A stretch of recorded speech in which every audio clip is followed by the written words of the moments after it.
BPL ration card ಹಾಗೂ Ayushman card ಫಲಾನುಭವಿಗಳಿಗೆ ಸುಜಿನಿ ಆಸ್ಪತ್ರೆಯಲ್ಲಿ ಉಚಿತ ಚಿಕಿತ್ಸೆ. ಕಲಬುರಗಿಯಲ್ಲಿ ಸ್ತ್ರೀ ರೋಗ ಹಾಗೂ ಮಕ್ಕಳ ಚಿಕಿತ್ಸೆಗಾಗಿಯೇ ಪ್ರತ್ಯೇಕ ಆಸ್ಪತ್ರೆ ಪ್ರಾರಂಭ. ಸುಜಿನಿ ಕಲ್ಯಾಣ ಕರ್ನಾಟಕ ಭಾಗದ ಅತ್ಯಾಧುನಿಕ ತಾಯಿ ಮತ್ತು ಶಿಶುವಿನ ಆರೈಕೆಯ ಆಸ್ಪತ್ರೆ. ಸ್ತ್ರೀ ರೋಗ ತಜ್ಞ ಖ್ಯಾತ ವೈದ್ಯರು ಹಾಗೂ ಮಕ್ಕಳ ತಜ್ಞ ಖ್ಯಾತ ವೈದ್ಯರ ತಂಡದಿಂದ ಕಡಿಮೆ ದರದಲ್ಲಿ ಚಿಕಿತ್ಸೆ, ವಿಶ್ವ ದರ್ಜೆಯ ಉಪಕರಣಗಳ ಮತ್ತು ಅತ್ಯಾಧುನಿಕ ಐಸಿಯು, ಎನ್ಐಸಿಯು ಹಾಗೂ ಇತರೆ ಸೌಲಭ್ಯಗಳಿಂದ ಮಕ್ಕಳಿಗೆ ಗುಣಮಟ್ಟದ ಆರೈಕೆ. ಸುಜಿನಿ ಆಸ್ಪತ್ರೆಯಲ್ಲಿನ ಸೌಲಭ್ಯಗಳು: ದಿನದ 24 ಗಂಟೆಯಲ್ಲಿ ತುರ್ತು ಸೇವೆ, ಹೈ ರಿಸ್ಕ್ ಗರ್ಭಧಾರಣೆ, ಒಬೆಸ್ಟ್ರಿಕ್ ಐಸಿಯು, ನವಜಾತ ಮತ್ತು ಶಿಶು ಐಸಿಯು, ಶಿಶು ಸಂಬಂಧಿತ ಶಸ್ತ್ರಚಿಕಿತ್ಸೆ, ಲ್ಯಾಪ್ರೋಸ್ಕೋಪಿ, ಲಸಿಕಾಕರಣ, ತಜ್ಞ ವೈದ್ಯರ ಸಲಹೆ, ಡಯಾಗ್ನೋಸ್ಟಿಕ್ ಮತ್ತು ಅಲ್ಟ್ರಾಸೌಂಡ್ ಸೇರಿದಂತೆ ಅನೇಕ ಸೌಲಭ್ಯಗಳು ನಿಮ್ಮ ಸುಜಿನಿ ಆಸ್ಪತ್ರೆಯಲ್ಲಿ ಲಭ್ಯ. ಹೆಚ್ಚಿನ ಮಾಹಿತಿಗಾಗಿ ಸಂಪರ್ಕಿಸಿ ಸುಜಿನಿ ಆಸ್ಪತ್ರೆ, ಬಿಗ್ ಬಜಾರ್ ಎದುರುಗಡೆಗೆ, ಕಲಬುರಗಿ. ದೂರವಾಣಿ ಸಂಖ್ಯೆ 08472727227 ಅಥವಾ mobile number 9900427814. Star care multi speciality trauma emergency 24x7 ತುರ್ತು ಚಿಕಿತ್ಸಾ ಸೌಲಭ್ಯವುಳ್ಳ ಆಸ್ಪತ್ರೆ. ಕಲಬುರಗಿ ಜಿಲ್ಲೆಯ ಖ್ಯಾತ ಅನುಭವಿ ವೈದ್ಯ ಡಾಕ್ಟರ್ ಪ್ರಶಾಂತ್ ಮಾಲಿ ಅವರ ನೇತೃತ್ವದಲ್ಲಿ ಅನುಭವಿ ವೈದ್ಯರ ತಂಡದೊಂದಿಗೆ orthopaedic, neuro surgery, general surgery, general medicine, urology, gastro surgery, paediatric, obstetric, gynaecology, cardiology, neurology ಸೇರಿದಂತೆ OPD, IPD, ICU, NICU, ultrasound, 2D echo, laboratory, major OT ಸೌಲಭ್ಯಗಳೊಂದಿಗೆ ಎಲ್ಲ ರೋಗಕ್ಕೂ ಒಂದೇ ಸೂರಿನಡಿ ರಿಯಾಯಿತಿ ದರದಲ್ಲಿ ಸ್ಟಾರ್ ಕೇರ್ ಆಸ್ಪತ್ರೆಯಲ್ಲಿ ದಿನದ 24 ಗಂಟೆ ಎಮರ್ಜೆನ್ಸಿ ಚಿಕಿತ್ಸೆ ನೀಡಲಾಗುವುದು. ಹೆಚ್ಚಿನ ಮಾಹಿತಿಗಾಗಿ ಸಂಪರ್ಕಿಸಿ ಸ್ಟಾರ್ ಕೇರ್ ಮಲ್ಟಿ ಸ್ಪೆಷಾಲಿಟಿ ಆಸ್ಪತ್ರೆ, ಸ್ವಾಭಿಮಾನಿ ಸ್ವದೇಶಿ ಕೇಂದ್ರದ ಮುಂಭಾಗ, ಗುಬ್ಬಿ ಕಾಲನಿ, ಕಲಬುರಗಿ.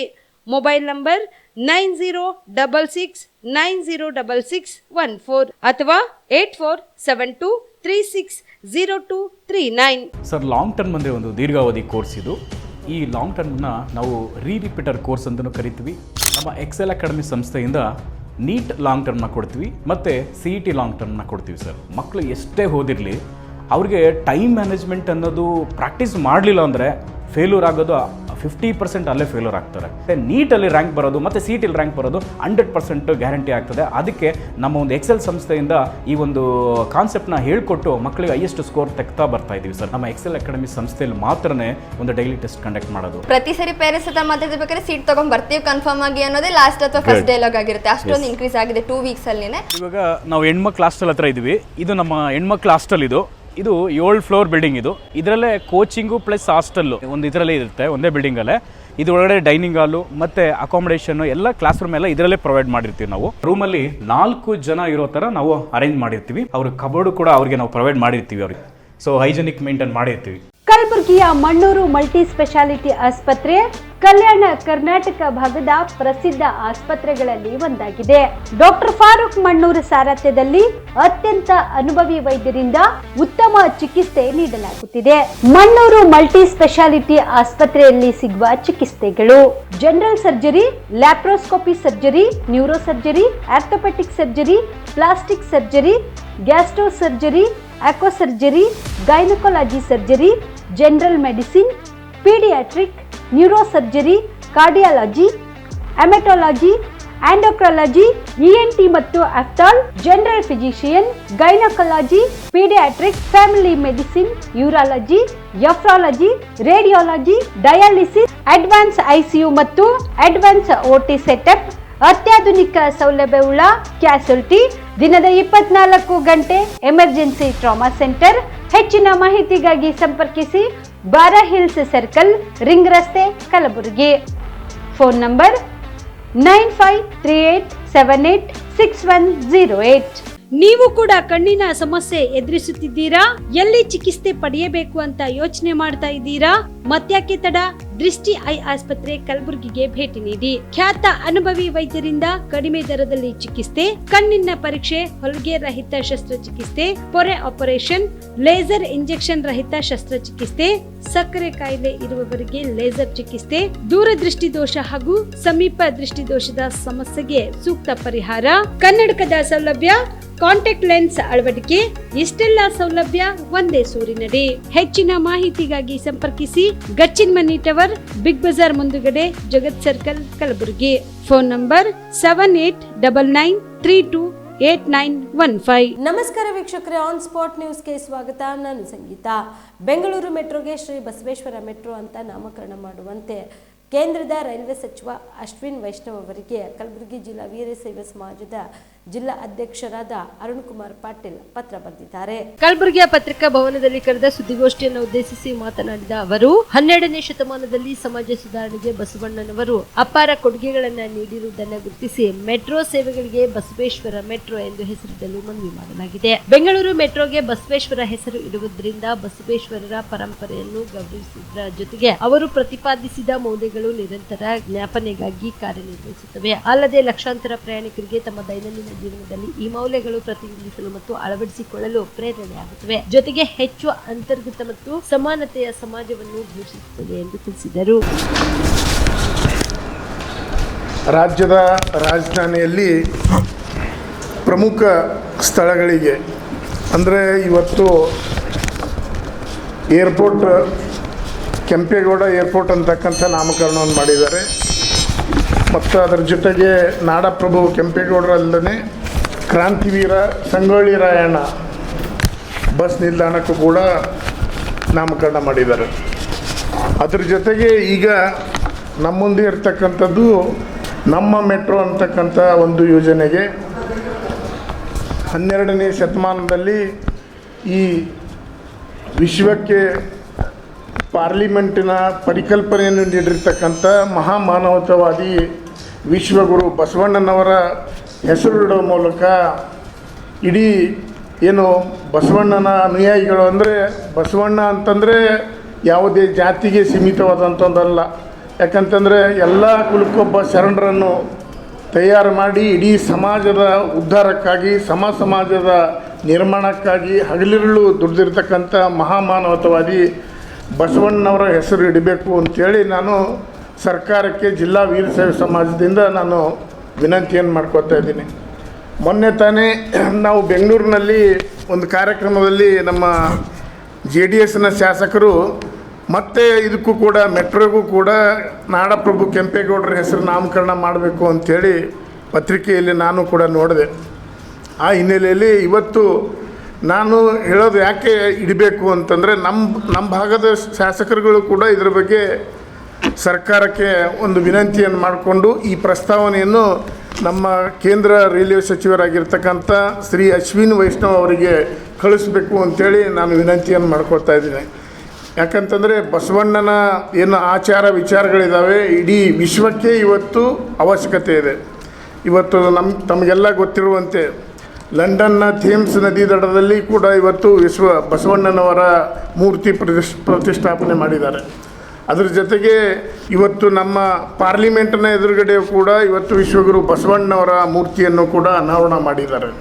ಆ ಹಿನ್ನೆಲೆಯಲ್ಲಿ ಇವತ್ತು ನಮ್ಮ ಮೆಟ್ರೋ ಅಂತಕ್ಕಂಥ ಏನು ಯೋಜನೆ ಇದೆ ಅದಕ್ಕೆ ವಿಶ್ವಗುರು ಬಸವಣ್ಣನವರ ಮೆಟ್ರೋ ಅಂತಕ್ಕಂಥ ನಾಮಕರಣ ಮಾಡಿ ಸರ್ಕಾರದ ಘನತೆ ಗೌರವವನ್ನು ಕೂಡ ಹೆಚ್ಚಿಸ್ಕೊಳ್ಬೇಕು ಅಂತೇಳಿ ನಾನು ವಿನಂತಿಯನ್ನು ಮಾಡ್ಕೊತಾ ಇದ್ದೀನಿ ಸರ್. ನಾವು ಈ ಮನವಿ ಪತ್ರವನ್ನು ಜಿಲ್ಲಾಧಿಕಾರಿಗಳ ಮುಖಾಂತರ ಮುಖ್ಯಮಂತ್ರಿಗಳಿಗೂ ಕಳಿಸ್ತಾ ಇದ್ದೀವಿ. ಬಲಪಂಥೀಯ ಸಂಘಟನೆಗಳಿಂದ ಅಲ್ಪಸಂಖ್ಯಾತರು ಮತ್ತು ದಲಿತರ ಮೇಲೆ ನಡೆಯುತ್ತಿರುವ ದೌರ್ಜನ್ಯವನ್ನು ಖಂಡಿಸಿ ಇಂದು ಕಲಬುರಗಿಯಲ್ಲಿ ಪ್ರತಿಭಟನೆ ಮಾಡಲಾಯಿತು. ದೇಶದಲ್ಲಿ ಅಲ್ಪಸಂಖ್ಯಾತರು ಮತ್ತು ದಲಿತರ ಮೇಲೆ ಬಲಪಂಥೀಯ ಸಂಘಟನೆಗಳಿಂದ ನಡೆಯುತ್ತಿರುವ ದೌರ್ಜನ್ಯವನ್ನು ಖಂಡಿಸಿ ಇಂದು ಕಲಬುರಗಿಯ ಜಿಲ್ಲಾಧಿಕಾರಿಗಳ ಕಚೇರಿಯ ಮುಂದೆ ಜನತಾ ಪರಿವಾರ ಸಂಘಟನೆ ಕರ್ನಾಟಕ ಮತ್ತು ದಲಿತ ಸೇನಾ ಕರ್ನಾಟಕ ರಾಜ್ಯ ಸಮಿತಿ ನೇತೃತ್ವದಲ್ಲಿ ಪ್ರತಿಭಟನೆ ಮಾಡಲಾಯಿತು. ಈ ಸಂದರ್ಭದಲ್ಲಿ ಜನತಾ ಪರಿವಾರ ಸಂಘಟನೆಯ ರಾಜ್ಯ ಅಧ್ಯಕ್ಷ ಶಿರಾಜ್ ಶಾಬಾದಿ, ಅಜರ್ ಮುಬಾರಕ್ ಸೇರಿದಂತೆ ಪ್ರತಿಭಟನೆಯಲ್ಲಿ ಅನೇಕರು ಭಾಗಿಯಾಗಿದ್ದರು. ಇವತ್ತು ಏನು 2014ರಿಂದ ಏನು ಕೇಂದ್ರದಲ್ಲಿ ಏನು BJP ಸರ್ಕಾರ ಆಡಳಿತ ಏನು ಬಂತು, ಏನು ನರೇಂದ್ರ ಮೋದಿ ಸರ್ಕಾರ ಏನು ಆಡಳಿತಕ್ಕೆ ಬಂತು, ಅವತ್ತಿನ ಹಿಡಿದು ಇವತ್ತಿನ ತನಕ ಏನು ಸಬ್ಕೆ ಸಾಥ್ ಸಬ್ಕೆ ವಿಕಾಸ್ ಅಲ್ಲ, ಸಬ್ಕೆ ಸಾಥ್ ಸಬ್ಕಾ ಸತ್ಯಾನಾಶ ಕರ್ ರಹೆ ಕೌನ್ ये बीजेपी गवर्नमेंट और नरेंद्र मोदी ಸರ್ಕಾರ. ಇವತ್ತು ದಲಿತರ ಮೇಲೂ ಅನ್ಯಾಯ ಆಗ್ತದೆ, ಇವತ್ತು ಮುಸ್ಲಿಮರ ಮೇಲೆ ಕೂಡ ಅನ್ಯಾಯ ಆಗ್ತಾ ಇದೆ. ಇವತ್ತೇನು ಅಧಿಕಾರಕ್ಕೆ ಬಂದ ನರೇಂದ್ರ ಮೋದಿ ಸರ್ಕಾರ ಏನು ಬೇಟಿ ಬಚಾವೋ ಬೇಟಿ ಪಡಾವೋ ಅಂತ ಹೇಳ್ತಿದ್ದಾರೆ. ಇವತ್ತು ಎಲ್ಲಿ ಬೇಟಿ ಪಡಾವೂ ಆಗ್ತಾ ಇಲ್ಲ, ಬೇಟಿ ಬಚಾವೂ ಆಗ್ತಾ ಇಲ್ಲ. ಇವತ್ತು ನೋಡ್ತಾ ಇದ್ದೀರಿ, ಇವತ್ತು ಗುಲ್ಬರ್ಗ ಜಿಲ್ಲೆಯಲ್ಲಿ ರೀಸೆಂಟಾಗಿ ಒಂದು ಗ್ಯಾಂಗ್ ರೇಪ್ ಕೂಡ ಆಯಿತು. ಅದನ್ನು ಕೂಡ ಈ ರಾಜ್ಯ ಸರ್ಕಾರ ಬಾಯಿ ಎತ್ತಲಿಲ್ಲ. ಸರ್ಕಾರ ಇದರ ಬಗ್ಗೆ ಯಾವುದೂ ಕ್ರಮವನ್ನು ಇನ್ನೂ ತಗೊಂಡಿಲ್ಲ. ಇವತ್ತೇನು ಮೋದಿ ಸರ್ಕಾರ ಅಧಿಕಾರಕ್ಕೆ ಬಂದದಪ್ಪ ಅಂತಂದ್ರೆ ಇವತ್ತು ಮುಸ್ಲಿಮರಿಗೆ ಟಾರ್ಗೆಟ್ ಮಾಡೋದು, ದಲಿತರಿಗೆ ಟಾರ್ಗೆಟ್ ಮಾಡೋದು, ಇವೆರಡೇ ಜಾತಿಗೆ. ಇವತ್ತು ಹಿಂದೂ, ನಾನು ಹಿಂದೂ ಇದ್ದೀವಿ. ಇವತ್ತು ಮಸೀದುಗಳ ಮೇಲೆ ಇವತ್ತೇನು ಭಗವದಾರಿಗಳು ಏನು ವಿಶಾಲ್ಘಾಟದಲ್ಲಿರುವಂಥ ಕೊಲ್ಲಾಪುರದಲ್ಲಿ ಮಸೀದ್ ಮೇಲೆ ದಾಳಿಯನ್ನು ಮಾಡ್ತಾರೆ, ಮಸೀದನ್ನು ಧ್ವಂಸ ಮಾಡ್ತಾರೆ. ಆ ಗ್ರಾಮದ ಮುಸಲ್ಮಾನರ ಮೇಲೆ ಅತ್ಯಾಚಾರ ಆಗ್ತದೆ. ಇವತ್ತು ಸರ್ಕಾರ ಕಣ್ಣು ಮುಚ್ಕೊಂಡು ಕೂತಿದೆ. ಇವತ್ತು ಕೇಂದ್ರದಲ್ಲಿ ಯಾವುದೇ ಕೂಡ ಜನರಿಗೆ ರಕ್ಷಣೆ ಆಗ್ತಾ ಇಲ್ಲ. ನಿರಂತರವಾಗಿ ಮುಸ್ಲಿಮರಿಗೆ ಟಾರ್ಗೆಟ್ ಮಾಡಿದ್ದಾರೆ. ಮುಸ್ಲಿಮರು ಯಾವುದೇ ಇರಲಿಲ್ಲ, ಇಲ್ಲಿಗಲ್ ಏನಾದರೂ ಮಾಡಿದ್ರೆ ಅಂತಂದ್ರೆ ಇಲ್ಲಿಗಲ್ ಆ್ಯಕ್ಟಿವಿಟೀಸ್ ಮುಸ್ಲಿಮರ ಮೇಲೆ ಅದ ಅಂಥೇಳಿ ಮುಸ್ಲಿಮರಿಗೆ ಒಳಗೆ ಹಾಕೋದು, ಮುಸ್ಲಿಮರ ಮೇಲೆ ಕೇಸ್ ದಾಖಲೆ ಮಾಡೋದು, ಮತ್ತು ಅಟ್ರಾಸಿಟಿ ಮಾಡೋದು, ಮತ್ತು ದಲಿತರ ಮೇಲೆ ಕೂಡ ಅನ್ಯಾಯ ಆಗ್ತದೆ. ಅವ್ರನ್ನು ಕೂಡ ಇವತ್ತೇನಪ್ಪ ಅಂದ್ರೆ ಈ ದೇಶದಲ್ಲಿ ನರೇಂದ್ರ ಮೋದಿ ಸರ್ಕಾರ ಇವತ್ತು ಮುಸ್ಲಿಮರ ಮೇಲೆ, ದಲಿತರ ಮೇಲೆ ಅನ್ಯಾಯ ಆಗ್ತದೆ, ಅತ್ಯಾಚಾರ ಆಗ್ತದೆ. ಇದನ್ನು ನಾವು ಖಂಡಿಸ್ತೀವಿ. ಮುಂಬರುವಂಥ ದಿನಗಳಲ್ಲಿ ಏನು ನನಗನ್ನಿಸ್ತದೆ, ಇದು UP ಬಿಹಾರ ಆಗ್ಯದ ಅನ್ನಿಸ್ತದೆ. UP ಬಿಹಾರದಲ್ಲಿ ದಲಿತರ ಮೇಲೆ ಮತ್ತು ಮುಸ್ಲಿಮರ ಮೇಲೆ ನಿರಂತರವಾಗಿ ಪ್ರತಿ 1 ಗಂಟೆಗೆ ಮುಸ್ಲಿಮರ ಮೇಲ್ರಿ ಅನ್ಯಾಯ ಆಗ್ತದೆ, ಇಲ್ಲಾಂದ್ರೆ ದಲಿತರ ಮೇಲ್ರಿ ಅನ್ಯಾಯ ಅತ್ಯಾಚಾರ ಆಗ್ತದೆ. ಪ್ರಧಾನಮಂತ್ರಿ ಆವಾಸ್ ಯೋಜನೆ ಅಡಿಯಲ್ಲಿ ಮನೆ ವಿತರಿಸುವಲ್ಲಿ ಕುಮಸಿ ಗ್ರಾಮದಲ್ಲಿ ಅವ್ಯವಹಾರ ನಡೆದಿದೆ ಎಂದು ಭಾರತೀಯ ಯುವಸೇನೆಯ ಸಂಘಟನೆಯ ಜಿಲ್ಲಾ ಅಧ್ಯಕ್ಷ ಮಲ್ಲಿಕಾರ್ಜುನ್ ಚಿಂಚನ್ಸೂರ್ ಆರೋಪಿಸಿದರು. ಕಲಬುರಗಿಯ ಪತ್ರಿಕಾ ಭವನದಲ್ಲಿ ಕರೆದ ಸುದ್ದಿಗೋಷ್ಠಿಯನ್ನು ಉದ್ದೇಶಿಸಿ ಮಾತನಾಡಿದ ಅವರು, ಕಲಬುರಗಿ ಜಿಲ್ಲೆಯ ಕಲಬುರಗಿ ತಾಲೂಕಿನ ಗ್ರಾಮ ಪಂಚಾಯತಿಯ ಕುಮಸಿ ವ್ಯಾಪ್ತಿಯಲ್ಲಿ ಬರುವ ಗಣಜಲಖೇಡ ಗ್ರಾಮದ ಶರಣಬಸಪ್ಪ ತಂದೆ ವಿಶ್ವನಾಥ ಪಾಟೀಲ್ ಇವರು ಪ್ರಧಾನಮಂತ್ರಿ ಆವಾಸ್ ಯೋಜನೆ ಅಡಿಯಲ್ಲಿ ಮನೆಯನ್ನು ಅವರ ಧರ್ಮ ಪತ್ನಿಯಾದ ಶ್ರೀಮತಿ ಸುಜಾತ ಶರಣಬಸಪ್ಪ ಇವರ ಹೆಸರಿನಲ್ಲಿ ಮಂಜೂರು ಮಾಡಿಕೊಂಡಿದ್ದು, ಇದರಲ್ಲಿ ಕುಮಸಿ ಗ್ರಾಮ ಪಂಚಾಯತಿ ಅಭಿವೃದ್ಧಿ ಅಧಿಕಾರಿಗಳ ಕೈವಾಡ ಕೂಡ ಇದೆ. ಇವರಿಬ್ಬರು ಕೂಡಿಕೊಂಡು ಸರ್ಕಾರಕ್ಕೆ ಮೋಸ ಮಾಡಿದ್ದಾರೆ. ಆದ್ರಿಂದ ಪಂಚಾಯತಿ ಅಭಿವೃದ್ಧಿ ಅಧಿಕಾರಿಗಳು ಗ್ರಾಮ ಪಂಚಾಯತಿ ಕಾರ್ಯಾಲಯ ಕುಮಸಿ ಮತ್ತು ಶರಣಬಸಪ್ಪ ಕಂಪ್ಯೂಟರ್ ಆಪರೇಟರ್ ಹಾಗೂ ಗ್ರಾಮ ಪಂಚಾಯತಿ ಅಧ್ಯಕ್ಷರಾದ ಶ್ರೀಧರ್ ಪಾಟೀಲ್ ಇವರೆಲ್ಲರ ಮೇಲೆ ಸೂಕ್ತ ಕ್ರಮ ಜರುಗಿಸಬೇಕು ಎಂದು ಸರ್ಕಾರಕ್ಕೆ ಒತ್ತಾಯ ಮಾಡಿದರು. ಡ್ವಾರ ಸಮುದಾಯ ಭವನ ಗಣಜಲಖೇಡ, ಇವತ್ತು ಡ್ವಾರ ಸಮುದಾಯ ಭವನಕ್ಕೆ ಇವತ್ತು ಫೋಟೋ ಹೊಡೆದು ಇವತ್ತು ದಿನಾಂಕ 4/12 ತಿಂಗಳು 2023 18/12/2023 ರಂದು ಒಂದೇ ಸಮುದಾಯ ಭವನಕ್ಕೆ ಇವತ್ತು ಯಾವುದೇ ಮನೆ ಕಟ್ಟಲಾರದೆ ಒಂದೇ ಸಮುದಾಯ ಭವನಕ್ಕೆ 3 ಸಲ ಫೋಟೋ ಹೊಡೆದು ಇವತ್ತು ಬಿಲ್ ಎತ್ತಕ್ಕಂಥ ಕೆಲಸ ಇವತ್ತು ಅಲ್ಲಿರ್ತಕ್ಕಂಥ ಕಂಪ್ಯೂಟರ್ ಆಪರೇಟರ ಮತ್ತು ಇನ್ನೊಂದು ಹೇಳ್ಬೇಕಂದ್ರೆ ಕಂಪ್ಯೂಟರ್ ಆಪರೇಟರ್ ಇವತ್ತು ಅವ್ರ ಧರ್ಮ ಪತ್ನಿಯಾದ ಸುಜಾತ ಗಂಡ ಶರಣಬಸಪ್ಪ ಪಾಟೀಲ್ ಅಂಥೇಳಿ ಅವ್ರ ಮನೆಯಲ್ಲಿ ಅವ್ರ ಧರ್ಮ ಪತ್ನಿಗೆ ಆ ಮನೆ ಸ್ಯಾಂಕ್ಷನ್ ಮಾಡಿ ಇವತ್ತು ಸರ್ಕಾರದಲ್ಲಿ ಬರ್ತಕ್ಕಂಥ ಹಣವನ್ನು 1,19,397 ರೂಪಾಯಿ ಇವತ್ತು ಹಂತವಾಗಿ ಇವತ್ತನ್ನು ಬಿಲ್ ಎತ್ತಿ ಇವತ್ತು ಸರ್ಕಾರಕ್ಕೆ ಇವತ್ತು ಲುಸ್ಕಾನ್ ಮಾಡಿದ್ದಾರೆ. ಇವತ್ತು ಅಲ್ಲಿರ್ತಕ್ಕಂಥ PDO ಅವರು ಇವತ್ತು ನಾವು ತಾಲೂಕಾ ಪಂಚಾಯತಿ ಆಗಿರ್ಬೋದು, UO ಆಗಿರ್ಬೋದು, ZDP ಆಗಿರ್ಬೋದು, ಇವತ್ತು RC ಆಗಿರ್ಬೋದು, ಇವತ್ತು ಎಲ್ಲ ಕಡೆಗೆ ಇವತ್ತು ನಮ್ಮ ಸಂಘಟನೆ ಕಡೆಯಿಂದ ಇವತ್ತು ಲೆಟರನ್ನು ಕೊಟ್ಟು ನಿಷ್ಪಕ್ಷಪಾತವಾಗಿ ತನಿಖೆ ಆಗಬೇಕು. ತಕ್ಷಣವೇ ಈ ಹಗರಣದಲ್ಲಿ ಶಾಮೀಲಾದ ಇವತ್ತು PDO ಅವರು ಬೇಜವಾಬ್ದಾರಿತನದಿಂದ ಇವತ್ತು ಉತ್ತರ ಕೊಡ್ತಾರೆ. ಇವತ್ತು GPS ಫೋಟೋ ತಾವೇ ಅಧಿಕಾರದಲ್ಲಿ ಇದ್ದು ಇವತ್ತು ತೆಗೆದು ಇವತ್ತು ಬೇಜವಾಬ್ದಾರಿ ಥರ ಉತ್ತರ ಏನು ಕೊಡ್ತಾರೆ ಅಂದರೆ ಆ ಫೋನೇ ನನ್ನ ಬಳಿ ಇದ್ದಿದ್ದಿಲ್ಲ, ಅದು ಯಾರು ಮಾಡಿದ್ದಾರೆ ಅಂತೇಳಿ ಅವರಿಗೆ ಗೊತ್ತಿಲ್ಲ. ಇವತ್ತು ಮಾಧ್ಯಮ ಮುಖಾಂತರ PDO ಅವ್ರಿಗೆ ಕೇಳೋಕ್ಕೆ ಇಷ್ಟಪಡ್ತೀನಿ, ಮೇಡಮ್ ನೀವು ಅಧಿಕಾರವಧಿಯೊಳಗ ನಿಮ್ಮ ಕೈಯಲ್ಲಿ ಇರ್ತದೆ. ಇವತ್ತು ಯಾವ ಥರ GPS ಫೋಟೋ ತೆಗಿಬೇಕು, ಇವತ್ತು ಯಾವ ಥರ ಮನೆಗಳು ಸಂಕ್ಷನ್ ಮಾಡಬೇಕು. ಇವತ್ತು ಒಂದು ಸಮುದಾಯ ಭವನಕ್ಕೆ ಈ ಥರ ನೀವು GPS ಫೋಟೋ ಹೊಡೆದು ಇವತ್ತು ಹಣವನ್ನು ದುರ್ಬಳಕೆ ಮಾಡ್ತಿರಲ್ಲ, ಇವತ್ತಿದು ನಾಚಿಕೆಯ ಸಂಗತಿ ಅಂತೇಳಿ ಹೇಳಕ್ಕೆ ಬಯಸ್ತಾ ಇದ್ದೀನಿ.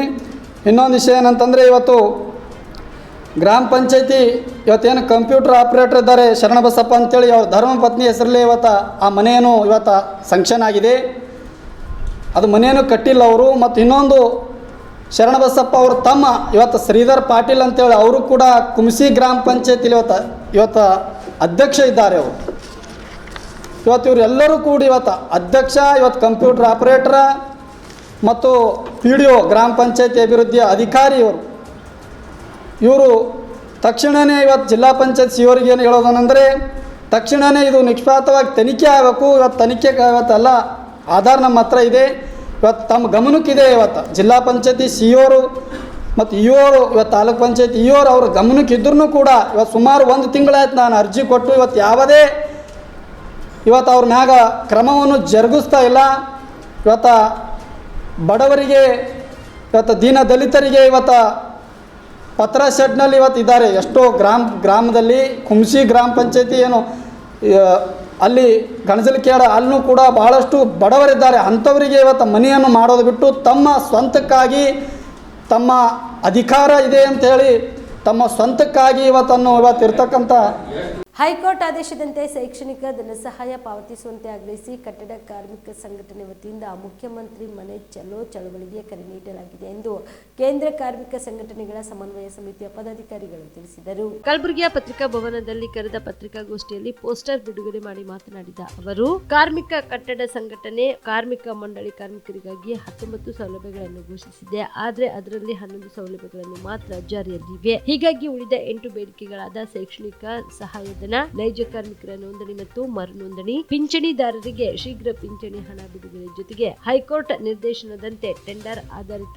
ಎಲ್ಲಾ ಖರೀದಿ ವ್ಯವಹಾರಗಳನ್ನ ನಿಲ್ಲಿಸಬೇಕು ಅಂತ ಆಗ್ರಹಿಸಿ ಆಗಸ್ಟ್ 5ರಂದು ರಾಜ್ಯದ ಮೂಲೆ ಮೂಲೆಯಿಂದ ಬೆಂಗಳೂರಿನ ಫ್ರೀಡಂ ಪಾರ್ಕ್ ನಲ್ಲಿ ಜಮಾವಣೆಗೊಂಡು ಅಲ್ಲಿಂದ ಮುಖ್ಯಮಂತ್ರಿ ಮನೆ ಚಲೋ ಚಳವಳಿ ನಡೆಸುವುದಾಗಿ ತಿಳಿಸಿದರು. ಈಗಾಗಲೇ ನಾವು 2-3 ಸಲ ನಾವು ಪ್ರೆಸ್ ಮೀಟ್ ಕರೆದಿದ್ದೇವೆ. ಈ ಕಾರ್ಮಿಕ ಇಲಾಖೆ ಕಲ್ಯಾಣ ಮಂಡಳಿಗೆ ಸಂಬಂಧಪಟ್ಟಂತೆ ಹೈಕೋರ್ಟ್ ಆದೇಶದಂತೆ ಶೈಕ್ಷಣಿಕ ಧನಸಹಾಯ ಪಾವತಿ ಮತ್ತು ಖರೀದಿಗಳನ್ನು ನಿಲ್ಲಿಸಿ ಎಲ್ಲ ಸೌಲಭ್ಯಗಳನ್ನು ಸಮರ್ಪಕವಾಗಿ ಜಾರಿಗೊಳಿಸಿ ಭ್ರಷ್ಟಾಚಾರದಿಂದ ಕಲ್ಯಾಣ ಮಂಡಳಿಯನ್ನು ಮುಕ್ತಗೊಳಿಸಿ ಮಂಡಳಿ ನಿಧಿ ಉಳಿಸಿ ಬಡ ಕಾರ್ಮಿಕರ ಬದುಕು ರಕ್ಷಿಸಿ ಅಂತಕ್ಕಂಥ ಬೇಡಿಕೆ ಇಟ್ಕೊಂಡು ಆಗಸ್ಟ್ 5ನೇ ತಾರೀಕು ಬೆಂಗಳೂರಿನಲ್ಲಿ ಸುಮಾರು ಒಂದು 25,000 ಜನ ಕಟ್ಟಡ ಕಾರ್ಮಿಕರು ಇಡೀ ರಾಜ್ಯದ ಎಲ್ಲ ಜಿಲ್ಲೆಗಳಿಂದ ಮೂಲೆಗಳಿಂದ ಕಟ್ಟಡ ಕಾರ್ಮಿಕರು ಏನದಂದ್ರೆ ಬೆಂಗಳೂರಿಗೆ ಮುಖ್ಯಮಂತ್ರಿಗಳ ಮನೆ ಚಲೋ ಅಂಥೇಳಿ ಮುಖ್ಯಮಂತ್ರಿಗಳ ಮನೆ ಮುಂದೆ ಒಂದು ದೊಡ್ಡ ಪ್ರತಿಭಟನೆ ಕಾರ್ಯಕ್ರಮ ಹಮ್ಮಿಕೊಂಡಿದ್ದೀವಿ.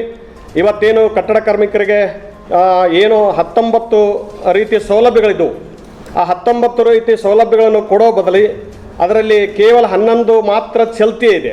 ಆ 11 ಚಲ್ತಿ ಇದ್ರೂ ಕೂಡ 11 ಸೌಲಭ್ಯಗಳು ಚಲ್ತಿ ಇದ್ರೂ ಕೂಡ ಅನೇಕ ಈ ತಾಂತ್ರಿಕ ದೋಷಗಳನ್ನು ಇಟ್ಕೊಂಡು ಇವತ್ತು ಹೊಸ ವೆಬ್ಸೈಟ್ ತಂದು ಆ ಮಕ್ಕಳಿಗೆ ಸ್ಕಾಲರ್ಶಿಪ್ 2 ವರ್ಷದಿಂದ ಸ್ಕಾಲರ್ಶಿಪ್ ಕೊಟ್ಟಿಲ್ಲ. ಹೈಕೋರ್ಟ್ ಚೀಮಾರಿ ಹಾಕಿದೆ ಈ ಸರ್ಕಾರಕ್ಕೆ.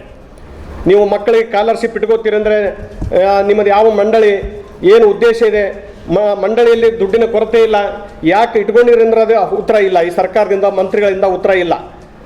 ಅದೇ ರೀತಿ ಹಿಂದಿನ ಸರ್ಕಾರ ಏನು ಭ್ರಷ್ಟಾಚಾರ ಮಾಡಿತ್ತು, ಈ ಕಿಟ್ ಹಗರಣ ಮತ್ತು ಬೂಸ್ಟ್ ಮತ್ತೇನದ ಹೆಲ್ತ್ ಚೆಕಪ್ಪು, ಈ ಸರ್ಕಾರನೂ ಅವರ ದಾರಿಯಲ್ಲಿ ಹೋಗಿ ಇವತ್ತೇನು ಮಂಡಳಿ ಒಳಗೆ ಒಂದು 12,000 ಕೋಟಿ ರೂಪಾಯಿ ಚೆಸ್ ಇತ್ತು, ಅದನ್ನು ಅರ್ಧಕ್ಕೆ ತಂದು ನಿಲ್ಲಿಸಿದರು ಹಿಂದಿನ ಸರ್ಕಾರ.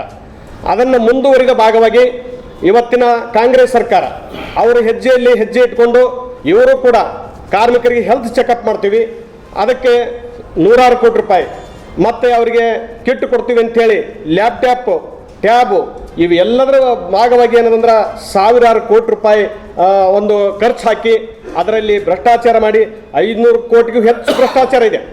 ಆದರೆ ಇವತ್ತು ಅಸೆಂಬ್ಲಿಯಲ್ಲಿ ಯಾರು ಮಾತಾಡ್ತಾ ಇಲ್ಲ ಅದ್ರ ಬಗ್ಗೆ. ಬರೀ 138 ಕೋಟಿ ರೂಪಾಯಿ ಅದ್ರ ಬಗ್ಗೆ ದೊಡ್ಡ ಕಲಾಪದಲ್ಲಿ ಧ್ವನಿ ಎತ್ತಾ ಇದ್ದಾರೆ. ಇಲ್ಲಿ 1,000 ಕೋಟಿ ರೂಪಾಯಿ ಭ್ರಷ್ಟಾಚಾರ ನಡೆದಿದೆ. ಇದರ ಬಗ್ಗೆ ಮಾತನಾಡಿ ಅಂತೇಳಿ ನಾವು ವಿರೋಧ ಪಕ್ಷಗಳನ್ನು ಮನವಿ ಮಾಡ್ತಾ ಇದ್ದೀವಿ.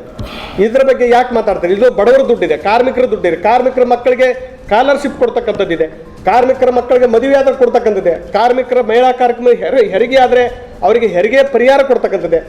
ಇವೆಲ್ಲನೂ ಏನದಂದ್ರೆ ಇವತ್ತು ಕಾಂಗ್ರೆಸ್ ಸರ್ಕಾರ ಅಧಿಕಾರಕ್ಕೆ ಬಂದ ಮೇಲೆ ಇವರು ಹಿಂದಿನ BJP ಸರ್ಕಾರದಲ್ಲಿ ನಡೆದಂಥ ಭ್ರಷ್ಟಾಚಾರದ ಬಗ್ಗೆ ನಾವು ಬಯಲಿಗೆಳಿತೀವಿ, ಅದರಲ್ಲಿ ಯಾರೇ ಇದ್ರೂ ಕೂಡ ಅವರಿಗೆ ಶಿಕ್ಷೆ ಮಾಡ್ತೀವಿ ಅಂತಂದಿರು. ಅಧಿಕಾರಿಗಳಿರಲಿ, ಮಂತ್ರಿಗಳಿರಲಿ, ಶಾಸಕರಿರಲಿ, ಆ ಕಾರ್ಮಿಕ ಇಲಾಖೆಯಲ್ಲಿ ಭ್ರಷ್ಟಾಚಾರದಲ್ಲಿ ಭಾಗಿಯಾಗಿರ್ತಕ್ಕಂಥ ಯಾರೇ ದೊಡ್ಡ ಪ್ರಭಾವಿ ವ್ಯಕ್ತಿ ಇದ್ರೂ ಕೂಡ ಅವ್ರ ಮೇಲೆ ನಾವು ಹೊರಗೆ ತರ್ತೀವಿ, ಅವ್ರ ಮೇಲೆ ಆ್ಯಕ್ಷನ್ ಮಾಡ್ತೀವಿ ಅಂತ ಇದೇ ಕಾಂಗ್ರೆಸ್ ಸರ್ಕಾರದವರು, ನಮ್ಮ ಸಂತೋಷ್ ಲಾಡ್ ಅವರು ಮತ್ತು ನಮ್ಮ ಜಿಲ್ಲೆಯ ಉಸ್ತುವಾರಿ ಮಂತ್ರಿಗಳಿರ್ತಂಥ ಮಾನ್ಯ ಪ್ರಿಯಾಂಕಾ ಸಾಹೇಬರು ಭಾಳ ಹೇಳಿದರು. ಆದರೆ ಇವತ್ತು ಇಂಥ ಭ್ರಷ್ಟಾಚಾರ ಅನೇಕ ಪತ್ರಿಕೆಯಲ್ಲಿ ಬರ್ತಾ ಇದೆ, ಮಾಧ್ಯಮದಲ್ಲಿ ಬರ್ತಾ ಇದೆ. ಹಾವೇರಿ ಜಿಲ್ಲೆಯಲ್ಲಿ ಆಯಿತು, ಚಿತ್ರದುರ್ಗ ಜಿಲ್ಲೆಯಲ್ಲಿ ಆಯಿತು, ಬೇರೆ ಬೇರೆ ಜಿಲ್ಲೆಯಲ್ಲಿ ಕೂಡ ಇವತ್ತು ಏನು ನಡೆದಿದೆ ಅಂತಕ್ಕಂಥ ಹಗರಣ ಬಗ್ಗೆ ಇಡೀ ಕರ್ನಾಟಕ ರಾಜ್ಯದ ಅನೇಕ ಜಿಲ್ಲೆಗಳಲ್ಲಿ ಬರ್ತಾ ಇದೆ ಹಗರಣ. ಆದರೂ ಕೂಡ ಅದರ ಬಗ್ಗೆ ಮಾತಾಡ್ತಾ ಇಲ್ಲ, ಯಾವುದೇ ಆ್ಯಕ್ಷನ್ ಇಲ್ಲ. ಇವತ್ತು ಮಕ್ಕಳಿಗೆ ಸ್ಕಾಲರ್ಶಿಪ್ ಅರ್ಜಿ ಹಾಕ್ಲಿಕ್ಕೂ ಕೂಡ ಅವಕಾಶ ಕೊಟ್ಟಿಲ್ಲ ಸರ್. 2 ವರ್ಷದ ಸ್ಕಾಲರ್ಶಿಪ್ ಕೊಟ್ಟಿಲ್ಲ. ಈಗ ಮಕ್ಕಳು ಅರ್ಜಿ ಹಾಕ್ಬೇಕಂದ್ರೂ ಅದರಲ್ಲಿ ಅವಕಾಶನೇ ಇಲ್ಲ. ಮನೆಗಳು ಕೊಡ್ತೀನಿ ಅಂತ ಮನೆಗಳಿಲ್ಲ. ಪೆನ್ಷನ್ ಇವತ್ತೇನಂದ್ರೆ ಪೆನ್ಷನ್ಗಾಗಿ ಅಲೆದಾಡ್ತಾ ಇದ್ದಾರೆ, ಪೆನ್ಷನ್ ಕೊಡ್ತಾ ಇಲ್ಲ. ಇವು ಎಲ್ಲನೂ ಕೂಡ ಕಾರ್ಮಿಕರ ಕಲ್ಯಾಣ ಮಂಡಳಿಯಲ್ಲಿ ಸಿಗ್ತಕ್ಕಂಥ ಸೌಲಭ್ಯಗಳು ಕನ್ನಡ ಒಳಗಿನ ಗಂಟಾಗ ಇವತ್ತೆಲ್ಲ ಬರ್ಬಾದ್ ಮಾಡ್ತಾ ಇದ್ದಾರೆ. ಇವತ್ತು ಕಿಟ್ ನಾವು ಹಂಚೋದಿಲ್ಲ, ನಾವು ಮಕ್ಕಳಿಗೆ ಏನು ಕೊಡಬೇಕು ಅದೆಲ್ಲ ಕೊಡ್ತೀವಿ, ಕಾರ್ಮಿಕರಿಗೆ ಏನು ಸೌಲಭ್ಯ ಕೊಡಬೇಕು ಅದು ಕೊಡ್ತೀವಿ ಅಂತಂದವರು ಇವತ್ತು ಮತ್ತೆ ಕಿಟ್ಗಳು ತಂದು ಇಳಿಸಿದ್ದಾರೆ. ನಮ್ಮ ಕಲಬುರಗಿ ಜಿಲ್ಲೆಯಲ್ಲಿ ಬಂದಿದೆ ಕಿಟ್. ಹುಬ್ಬಳ್ಳಿ ಧಾರವಾಡದ APMCಯಲ್ಲಿರುವ ದಕ್ಷಿಣ ವೈಷ್ಣೋದೇವಿ ದೇವಸ್ಥಾನದ ಧರ್ಮದರ್ಶಿ ದೇವೇಂದ್ರಪ್ಪ ಮಹದೇವಪ್ಪ ಎಂಬುವರ ಭೀಕರ ಹತ್ಯೆ ಪ್ರಕರಣಕ್ಕೆ ಸಂಬಂಧಿಸಿದಂತೆ ಹತ್ಯೆಗೈದ ಆರೋಪಿಯನ್ನು ಪ್ರಕರಣ ದಾಖಲಿಸಿ 24 ಗಂಟೆಯಲ್ಲಿ ಬಂಧಿಸುವಲ್ಲಿ ಯಶಸ್ವಿಯಾಗಿದ್ದೇವೆ ಎಂದು ಹುಬ್ಬಳ್ಳಿ ಧಾರವಾಡ ಮಹಾನಗರದ ಕಮಿಷನರ್ ಎನ್ ಶಶಿಕುಮಾರ್ ಹೇಳಿದರು. ನಗರದಲ್ಲಿ ಇಂದು ಸುದ್ದಿಗೋಷ್ಠಿ ನಡೆಸಿ ಮಾತನಾಡಿದ ಅವರು, ಹುಬ್ಬಳ್ಳಿಯ ಕಮರಿಪೇಟೆಯ ನಿವಾಸಿಯಾದ 44 ವರ್ಷದ ಸಂತೋಷ ತಿಪ್ಪಣ್ಣ ಭೋಜರಾಜ ಎಂಬ ಆರೋಪಿಯನ್ನು ನಗರದ ಚೆನ್ನಮ್ಮ ವೃತ್ತದಲ್ಲಿ ಬಂಧಿಸಲಾಗಿದೆ. ದೇವಸ್ಥಾನದ ಧರ್ಮದರ್ಶಿಯನ್ನು ಹತ್ಯೆ ಮಾಡಿದ್ದು ಆರೋಪಿಯ ಕೆಲ ಸಂಬಂಧಿಕರು ಕೊಲೆಯಾದ ವ್ಯಕ್ತಿಯೊಂದಿಗೆ ಸೇರಿಕೊಂಡು ಆರೋಪಿತನಿಗೆ ಹಾಗೂ ಆತನ ಕುಟುಂಬದವರಿಗೆ ಕೆಲವು ಪೂಜೆಗಳನ್ನ ಮಾಡಿಸಿದ್ದು, ಅದರಿಂದಾಗಿ ಕುಟುಂಬದವರಿಗೆ ಮತ್ತು ಸಂಬಂಧಿಕರ ಆರೋಗ್ಯ ಏರುಪೇರಾಗಿ ಕೆಲವರು ಮೃತಪಟ್ಟಿರುತ್ತಾರೆ. ಇದರಿಂದ ಹತ್ಯೆಯಾದ ದೇವೇಂದ್ರಪ್ಪನೇ ಕಾರಣ ಎಂದು ಭಾವಿಸಿ ಕೊಲೆ ಮಾಡಿದ್ದಾನೆ. ಈ ಹಿಂದೆಯೂ ದೇವೇಂದ್ರಪ್ಪನ ಹತ್ಯೆಗೆ ಯತ್ನಕ್ಕೆ ಪ್ರಕರಣಕ್ಕೆ ಸಂಬಂಧಿಸಿದಂತೆ 2022ರಲ್ಲಿ ವಿದ್ಯಾನಗರ ಪೊಲೀಸ್ ಠಾಣೆಯಲ್ಲಿ ದಾಖಲಾದ ಪ್ರಕರಣದ ಕೃತ್ಯವೂ ಸಹ ತಾನೇ ಮಾಡಿರುವುದಾಗಿ ಆರೋಪಿತನು ಒಪ್ಪಿಕೊಂಡಿದ್ದಾನೆ ಎಂದು ತಿಳಿಸಿದರು. ಇನ್ನು ಆರೋಪಿಯು ಕಳೆದ 6 ವರ್ಷಗಳಿಂದ ಕೊಲೆ ಮಾಡಬೇಕೆಂದು ನಿರ್ಧಾರ ಮಾಡಿದ್ದ ಎಂಬುದು ತನಿಖೆಯಿಂದ ತಿಳಿದು ಬಂದಿದೆ. ಅಂದ್ರೆ ನಿನ್ನೆ ಅಲ್ಲದೆ ಮೊನ್ನೆ ರಾತ್ರಿ ಸುಮಾರು 7:20 ಸಮಯದಲ್ಲಿ ಹುಬ್ಳಿ ಧಾರವಾಡ ನಗರ ಕಮಿಷನರೇಟ್ ವ್ಯಾಪ್ತಿಯ APMC ಪೊಲೀಸ್ ಠಾಣಾ ಸರಹದ್ದಿನಲ್ಲಿರುವಂಥ ಈಶ್ವರ್ ನಗರ ಅನ್ನೋ ಜಾಗದಲ್ಲಿ ಒಂದು ವೈಷ್ಣವ ದೇವಿ ಆರಾಧಕರು ಇರ್ತಾರೆ, ಅಲ್ಲೊಂದು ಟೆಂಪಲ್ ಕೂಡ ಇರುತ್ತೆ. ಆ ಟೆಂಪಲಲ್ಲಿ ತಮ್ಮ ಆ ದಿನದ ಪೂಜಾ ಕಾರ್ಯಗಳನ್ನೆಲ್ಲ ಮುಗಿಸ್ಕೊಂಡು ವಾಪಸ್ ಬರುವಂಥ ಸಂದರ್ಭದಲ್ಲಿ ತಮ್ಮ ಗಾಡಿಯನ್ನು ಹತ್ತುವಂಥ ಸಂದರ್ಭದಲ್ಲಿ ಏಕಾಏಕಿ ಒಬ್ಬ ವ್ಯಕ್ತಿ ಬಂದುಬಿಟ್ಟು ಅವ್ರಿಗೆ ಹಿಂದಿನಿಂದ ಹಲ್ಲೆ ಮಾಡಿ ನಂತರ ಅವ್ರು ನೆಲಕ್ಕೆ ಬಿದ್ದಾಗ ಫರ್ದರ್ ಚಾಕುವಿಂದ ಸ್ಟ್ಯಾಬ್ ಮಾಡಿ ನಂತರದಲ್ಲಿ ಕಿಮ್ಸ್ ಹಾಸ್ಪಿಟ್ಲಿಗೆ ತರುವಷ್ಟೊತ್ತಿಗೆ ಅವ್ರದ್ದು ಮಾರ್ಗ ಮಧ್ಯದಲ್ಲಿ ಡೆತ್ ಆಗಿರುತ್ತೆ. ಸೊ ಹಾಸ್ಪಿಟ್ಲಿಗೆ ತಗೊಂಡೋದಾಗ ಬ್ರಾಡ್ ಡೆತ್ ಅಂತ ಡಿಕ್ಲೇರ್ ಮಾಡ್ತಾರೆ.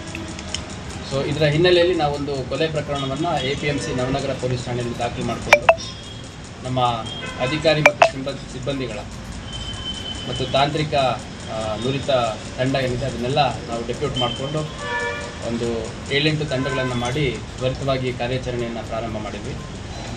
ಅದರಲ್ಲಿ ನಮಗೆ ಮುಖ್ಯವಾಗಿ CCTV ಅದರಲ್ಲಿ ನಮಗೆ ಅಲ್ಲಿ ಬಂದಿರುವಂಥ ವ್ಯಕ್ತಿಗಳು, ಅನುಮಾನಾಸ್ಪದವಾಗಿ ಓಡಾಡಿರುವಂಥ ವಾಹನಗಳು, ವ್ಯಕ್ತಿಗಳು ಅದನ್ನೆಲ್ಲ ಪತ್ತೆ ಮಾಡುವಂಥ ಪ್ರಯತ್ನ ಮಾಡಿದ್ವಿ. ಆ ಒಂದು ಹೋಲ್ ಪ್ರೋಸೆಸ್ಸಲ್ಲಿ ಸುಮಾರು 180ಕ್ಕೂ ಹೆಚ್ಚು CCTVಗಳನ್ನು ನಾವು ರೆಸಿಡೆನ್ಷಿಯಲ್, ಕಮರ್ಷಿಯಲ್ ಮತ್ತು ನಮ್ಮ BRTC ಅವ್ರದ್ದು, ಕಾರ್ಪೊರೇಷನ್ ಆಗಿರೋರ್ದು ಎಲ್ಲದನ್ನು ಕವರ್ ಮಾಡಿ ಕಡೆಗೆ ಆ ವ್ಯಕ್ತಿಯ ಒಂದು ಪಾಸಿಬಲ್ ಐಡೆಂಟಿಟಿ, ನಮ್ಮ ಸಸ್ಪೆಕ್ಟ್ ಯಾರಿದ್ರು ಅವನು ಸ್ವಲ್ಪ ಕ್ಲಿಯರಲ್ ಪಿಕ್ಚರು ಸಿಕ್ಕಂಥ ಸಂದರ್ಭದಲ್ಲಿ ನಿನ್ನೆ ರಾತ್ರಿ ಸುಮಾರು 9:30-10 ಗಂಟೆ ಸಮಯದಲ್ಲಿ ಮಾಧ್ಯಮಕ್ಕೂ ಕೂಡ ನಾವು ರಿಲೀಸ್ ಮಾಡಿದ್ವಿ. ಸಸ್ಪೆಕ್ಟ್ ಇದ್ದವರಿದ್ದಾರೆ, ಇವ್ರ ಬಗ್ಗೆ ಏನಾದರೂ ಕ್ಲೂ ಸಿಕ್ಕರೆ ಅಥವಾ ಇದಕ್ಕೆ ಹೋಲುವಂಥ ವ್ಯಕ್ತಿಗಳು ಯಾರಾದರೂ ಅನುಮಾನಾಸ್ಪದವಾಗಿ ಓಡಾಡ್ತಿರುವಂಥವ್ರು ಸಿಕ್ಕರೆ ಮಾಹಿತಿ ಕೊಡಿ ಅಂತ ನಮ್ಮ ಠಾಣೆದು ಮತ್ತು ನಮಗೆ ನಮ್ಮ ಬಾತ್ಮೀದಾರರು ಒಂದು ಮಾಹಿತಿಯನ್ನು ಕೊಡ್ತಾರೆ. ಚೆನ್ನಮ್ಮ ಸರ್ಕಲ್ ಏನಿದೆ ಅದು ಸುತ್ತಮುತ್ತ ಈ ಅನುಮಾನಾಸ್ಪದ ವ್ಯಕ್ತಿ ಓಡಾಡ್ತಿರ್ಬೋದು ಅಂತ. ಭಾಳ ಒಂದು ಹೆಮ್ಮೆಯ ವಿಚಾರ ಅಂತಂದರೆ ಮಾಧ್ಯಮದಲ್ಲಿ ತೊಡಗಿಸ್ಕೊಂಡಿರುವಂಥ ವ್ಯಕ್ತಿಯಿಂದಲೇ ಈ ಒಂದು ಪ್ರಕರಣದಲ್ಲಿ ನಮಗೆ ಪ್ರಮುಖ ಬಾತ್ಮಿ ಬಂದಿರುವಂಥದ್ದು. ನಾನು ಎಲ್ಲರಿಗೂ ಧನ್ಯವಾದ ಅರ್ಪಿಸಲಿಕ್ಕೆ ಇಷ್ಟಪಡ್ತೇನೆ. ಅದ್ರ ಜೊತೆಗೆ ಆ ವ್ಯಕ್ತಿಯನ್ನು ನಾವು ನಿನ್ನೆ ರಾತ್ರಿ ಸುಮಾರು 11:15 ಸಮಯದಲ್ಲಿ ಚೆನ್ನಮ್ಮ ಸರ್ಕಲಲ್ಲಿ ವಶಕ್ಕೆ ತೊಗೊಂಡು ವಿಚಾರಣೆಗೊಳಪಡಿಸಿದ ನಂತರ ಅದೇ ವ್ಯಕ್ತಿ ಈ ಒಂದು ಕೃತ್ಯವನ್ನು ಮಾಡಿರುವಂಥದ್ದು ನಮ್ಮ ವಿಚಾರಣೆಯಲ್ಲಿ ತಿಳಿದು ಬಂದಿರುತ್ತೆ. ಸೊ ಈ ಆರೋಪಿ ಏನಿದ್ದಾನೆ ಇವನ ಹೆಸರು ಸಂತೋಷ್ ತಿಮ್ಮಣ್ಣ ಬೋಜ್ಗಾರ್ ಅಂತ. ಇವನ ಹೆಸರು ಸುಮಾರು 44 ವರ್ಷ ವಯಸ್ಸಾಗಿರುತ್ತೆ ಅವನಿಗೆ. ಈ ಹಿಂದೆ ಈ ವೆಹಿಕಲ್ನ ವಾಟರ್ ಕ್ಲೀನಿಂಗ್ ಮಾಡುವಂಥದ್ದು ಒಂದು ಚಿತ್ತಾಪುರ ತಾಲೂಕಿನ ಲಾಡ್ಪುರ ಆಲ್ಹಳ್ಳಿ ನಡುವೆ ಹದಗೆಟ್ಟ ರಸ್ತೆ ಅವ್ಯವಸ್ಥೆ ಖಂಡಿಸಿ ಗ್ರಾಮಸ್ಥರು ರಸ್ತೆ ಮಧ್ಯೆ ಭತ್ತ ನಾಟುವುದರ ಮೂಲಕ ವಿನೂತನವಾಗಿ ಪ್ರತಿಭಟನೆ ನಡೆಸಿದರು. ಎಐಡಿಎಸ್ಒ ವಿದ್ಯಾರ್ಥಿ ಸಂಘಟನೆ ಹಾಗೂ ಎಐಕೆಕೆಎಂಎಸ್ ರೈತ ಸಂಘಟನೆ ನೇತೃತ್ವದಲ್ಲಿ ಜರುಗಿದ ಪ್ರತಿಭಟನೆಯಲ್ಲಿ ಗ್ರಾಮದ ನೂರಾರು ಜನರು ಭಾಗವಹಿಸಿ ರಸ್ತೆ ಉದ್ದಕ್ಕೂ ಭತ್ತದ ಸಸಿ ನೆಟ್ಟು ಆಕ್ರೋಶ ವ್ಯಕ್ತಪಡಿಸಿದರು. ಬಸ್ ಸ್ಟ್ಯಾಂಡ್ ವೃತ್ತದಿಂದ ಗ್ರಾಮ ಪಂಚಾಯಿತಿ ಕಚೇರಿವರೆಗೆ ಪ್ರತಿಭಟನಾ ಮೆರವಣಿಗೆ ನಡೆಸಿ ರಸ್ತೆ ನಿರ್ಮಿಸುವಲ್ಲಿ ನಿರ್ಲಕ್ಷ್ಯ ವಹಿಸಿದ ಅಧಿಕಾರಿಗಳ ವಿರುದ್ಧ ಅಧಿಕಾರ ಕೂಗಿ ಆಕ್ರೋಶ ಹೊರಹಾಕಿದರು. ಇನ್ನು 3 ವರ್ಷಗಳಿಂದ ರಸ್ತೆ ಹಾಳಾಗಿದ್ದು ಮಳೆಯ ಕೊಚ್ಚೆ ನೀರಿನ ಮೇಲೆ ನಡೆದಾಡುತ್ತಿದ್ದೇವೆ ಎಂದು ಕೆಸರಿನಲ್ಲಿ ಬಿದ್ದು ಹೊರಳಾಡುತ್ತಿದ್ದೇವೆ. ಯಾರು ನಮ್ಮ ಸಮಸ್ಯೆ ಕೇಳುತ್ತಿಲ್ಲ ಎಂದು ಆಕ್ರೋಶ ವ್ಯಕ್ತಪಡಿಸಿದರು. ಈ ಕೂಡಲೇ 2 ಬದಿಯ ರಸ್ತೆ ನಿರ್ಮಿಸಿ ಸುಗಮ ಸಂಚಾರ ಸೌಲಭ್ಯ ಮಾಡಿಕೊಡಬೇಕು ಎಂದು ಆಗ್ರಹಿಸಿದರು. ಈ ಪ್ರತಿಭಟನೆಯಲ್ಲಿ ಗ್ರಾಮ ಪಂಚಾಯಿತಿಯ ಅಧ್ಯಕ್ಷ ಈರಣ್ಣ ಎಂ, ಸಾಯಿಬಣ್ಣ, ಗೌತಮ್, ಶರಣಪ್ಪ ಗಂಜಿ, ಮೋನಪ್ಪ ಕಂಬಾರ್ ಸೇರಿದಂತೆ ಅನೇಕರು ಭಾಗಿಯಾಗಿದ್ದರು. Madivalappa Herur, on spot news, Wadi. ರಸ್ತೆ ಬೇಕು ಅಂತ ಬಂದು ಇವತ್ತು ಪ್ರತಿಭಟನೆ ಮಾಡಲಿಕ್ಕೆ ಬಹಳ ಕರೆಕ್ಟ್ ಆಗಿ ನಿಮ್ಮ ಬೇಡಿಕೆ ಇರ್ತೇವೆ. ನೀವು ರಸ್ತೆ ಬೇಕು. ಒಂದು ಊರು ಅಂತ ನಾವು ಗುರುತಿಸ್ಬೇಕಂತಂದ್ರೆ ಆ ಊರಿಗೆ ಒಂದು ಸಂಪರ್ಕ ಬೇಕಾಗ್ತದೆ. ಆ ಸಂಪರ್ಕಕ್ಕೆ ನಾವು ರಸ್ತೆ ಅಂತ ಕರಿತೀವಿ. ಒಂದು ವೇಳೆ ಆ ಊರಿಗೆ ಸಂಪರ್ಕ ಇರಲಿಲ್ಲ ಅಂತಂದ್ರೆ ನಾವು ಆ ಊರನ್ನ ಗುರುತಿಸೋಕೆ ಆಗಲ್ಲ. ಇವತ್ತು ನಾವು 21ನೇ 22ನೇ ಶತಮಾನದಲ್ಲಿ ಎಂತೆಂತ ಸಾಧನೆ ಮಾಡಿ ಸರ್ಕಾರಗಳು ಹೊಗಳ್ಕೊಂತಾರ. ನಾವು ಮಂಗಳ ಗ್ರಹಕ್ಕೆ ಹೋಗಿವಿ, ಚಂದ್ರ ಗ್ರಹಕ್ಕೆ ಹೋಗಿವಿ, ಸುಳ್ಗಾರಕ್ಕೆ ಹೋಗಿವಿ ಅಂತ ಹೇಳ್ತಾರ. ಆದ್ರೆ ಗ್ರಾಮಕ್ಕೆ ರಸ್ತೆ ಇಲ್ಲ ಅನ್ನೋದವ್ರಿಗೆ ಗೊತ್ತಾಗಿರ್ತಿಲ್ಲ. ಇಲ್ಲಿ ಪಂಚಾಯತ್ ಇದೆ, ಗ್ರಾಮದಲ್ಲಿ ಪಂಚಾಯತಿ, ದೊಡ್ಡ ಗ್ರಾಮ ಇದು ಲಾಂಗಾಪುರ ಅಂತಂದ್ರೆ 1000 ಜನ ಇಲ್ಲಿಗೆ ಬರ್ತಾರ ಹೋಗ್ತಾರ. ಇಲ್ಲೆಲ್ಲ ಹಿರಿಯರು ಹೇಳ್ತಿದ್ರು ಪ್ರತಿ ಗುರುವಾರ ದೇವರ ದರ್ಶನ ಮಾಡಕ್ ಬರ್ತಾರ ಅಂತೇಳಿ. ಸುಕ್ಷೇತ್ರ ಇದು. ಶುಕ್ರವಾರ ಸಂತಿ, ಇದೇ ರೋಡಿನ ಸಂತಿ ಮಾಡ್ತಾರೆ. ಅಂದ್ರೆ ಇದು ಊರಂತ ಕರಿಬೇಕಾ, ಏನ್ ತಿಪ್ಪಿ ಅಂತ ಕರಿಬೇಕಾ? ನೀವು ಪಂಚಾಯತಿನವರ ಡಿಕ್ಲೇರ್ ಮಾಡ್ರಿ. ನೀವು ಇದು ತಿಪ್ಪಿ ಅಂತಂದ್ರೆ ಜನ ತಿಪ್ಪಿನಾಗೆಲ್ಲ ಕರೆಯ. ಇದು ಊರು ಅಂತಂದ್ರೆ ಇದು ಊರಿಗೆ ಕಾಬಿಲ್ ಮಾಡ್ಬೇಕು. ಊರಿಗೆ ಬೇಕಾಗಿರ್ತಕ್ಕಂಥ ರೋಡ್ ಮಾಡಬೇಕು, ಶೌಚಾಲಯ ಮಾಡಬೇಕು, ಕಸ ವಿಲೇವಾರಿ ಮಾಡಿಸ್ಬೇಕು, ಚರಂಡಿ ವ್ಯವಸ್ಥೆ ಮಾಡಬೇಕು. ಹೆಣ್ಮಕ್ಳ ಬಗ್ಗೆ ಹೇಳಿದ್ರು.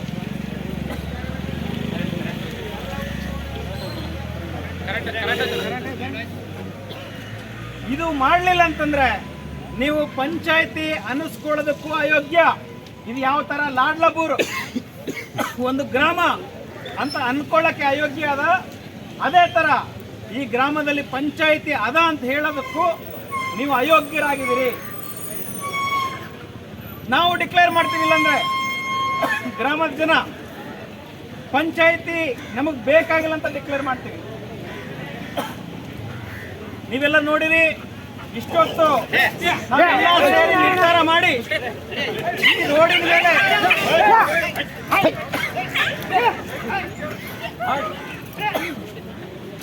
ಚಿತ್ತಾಪುರ ತಾಲೂಕಿನ ಸಾತನೂರು ಗ್ರಾಮದ ವ್ಯಾಪ್ತಿಯಲ್ಲಿ ಬರುವ ಬಂಕಲ್ಗ ಗ್ರಾಮದ ರಸ್ತೆಗಳು ಸಂಪೂರ್ಣ ಹದಗೆಟ್ಟು ಹೋಗಿ ಕೆಸರು ಗದ್ದೆಮಯವಾಗಿದೆ ಎಂದು ಮೌನೇಶ್ ಬಂಕಲ್ಗ ಆರೋಪಿಸಿದರು.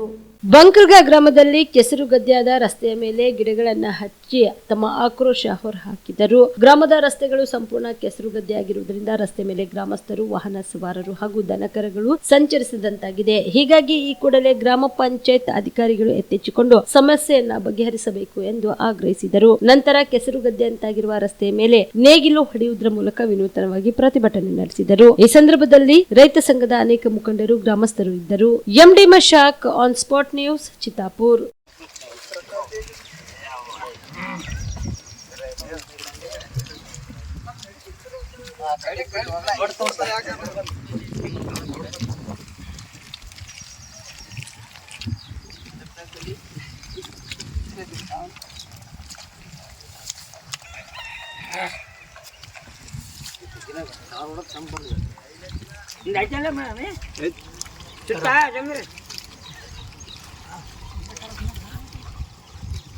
ಬಿಲ್ ಚುಚ್ಚಲಾಯ್ ಹೋದೆ ಆಯ್ತು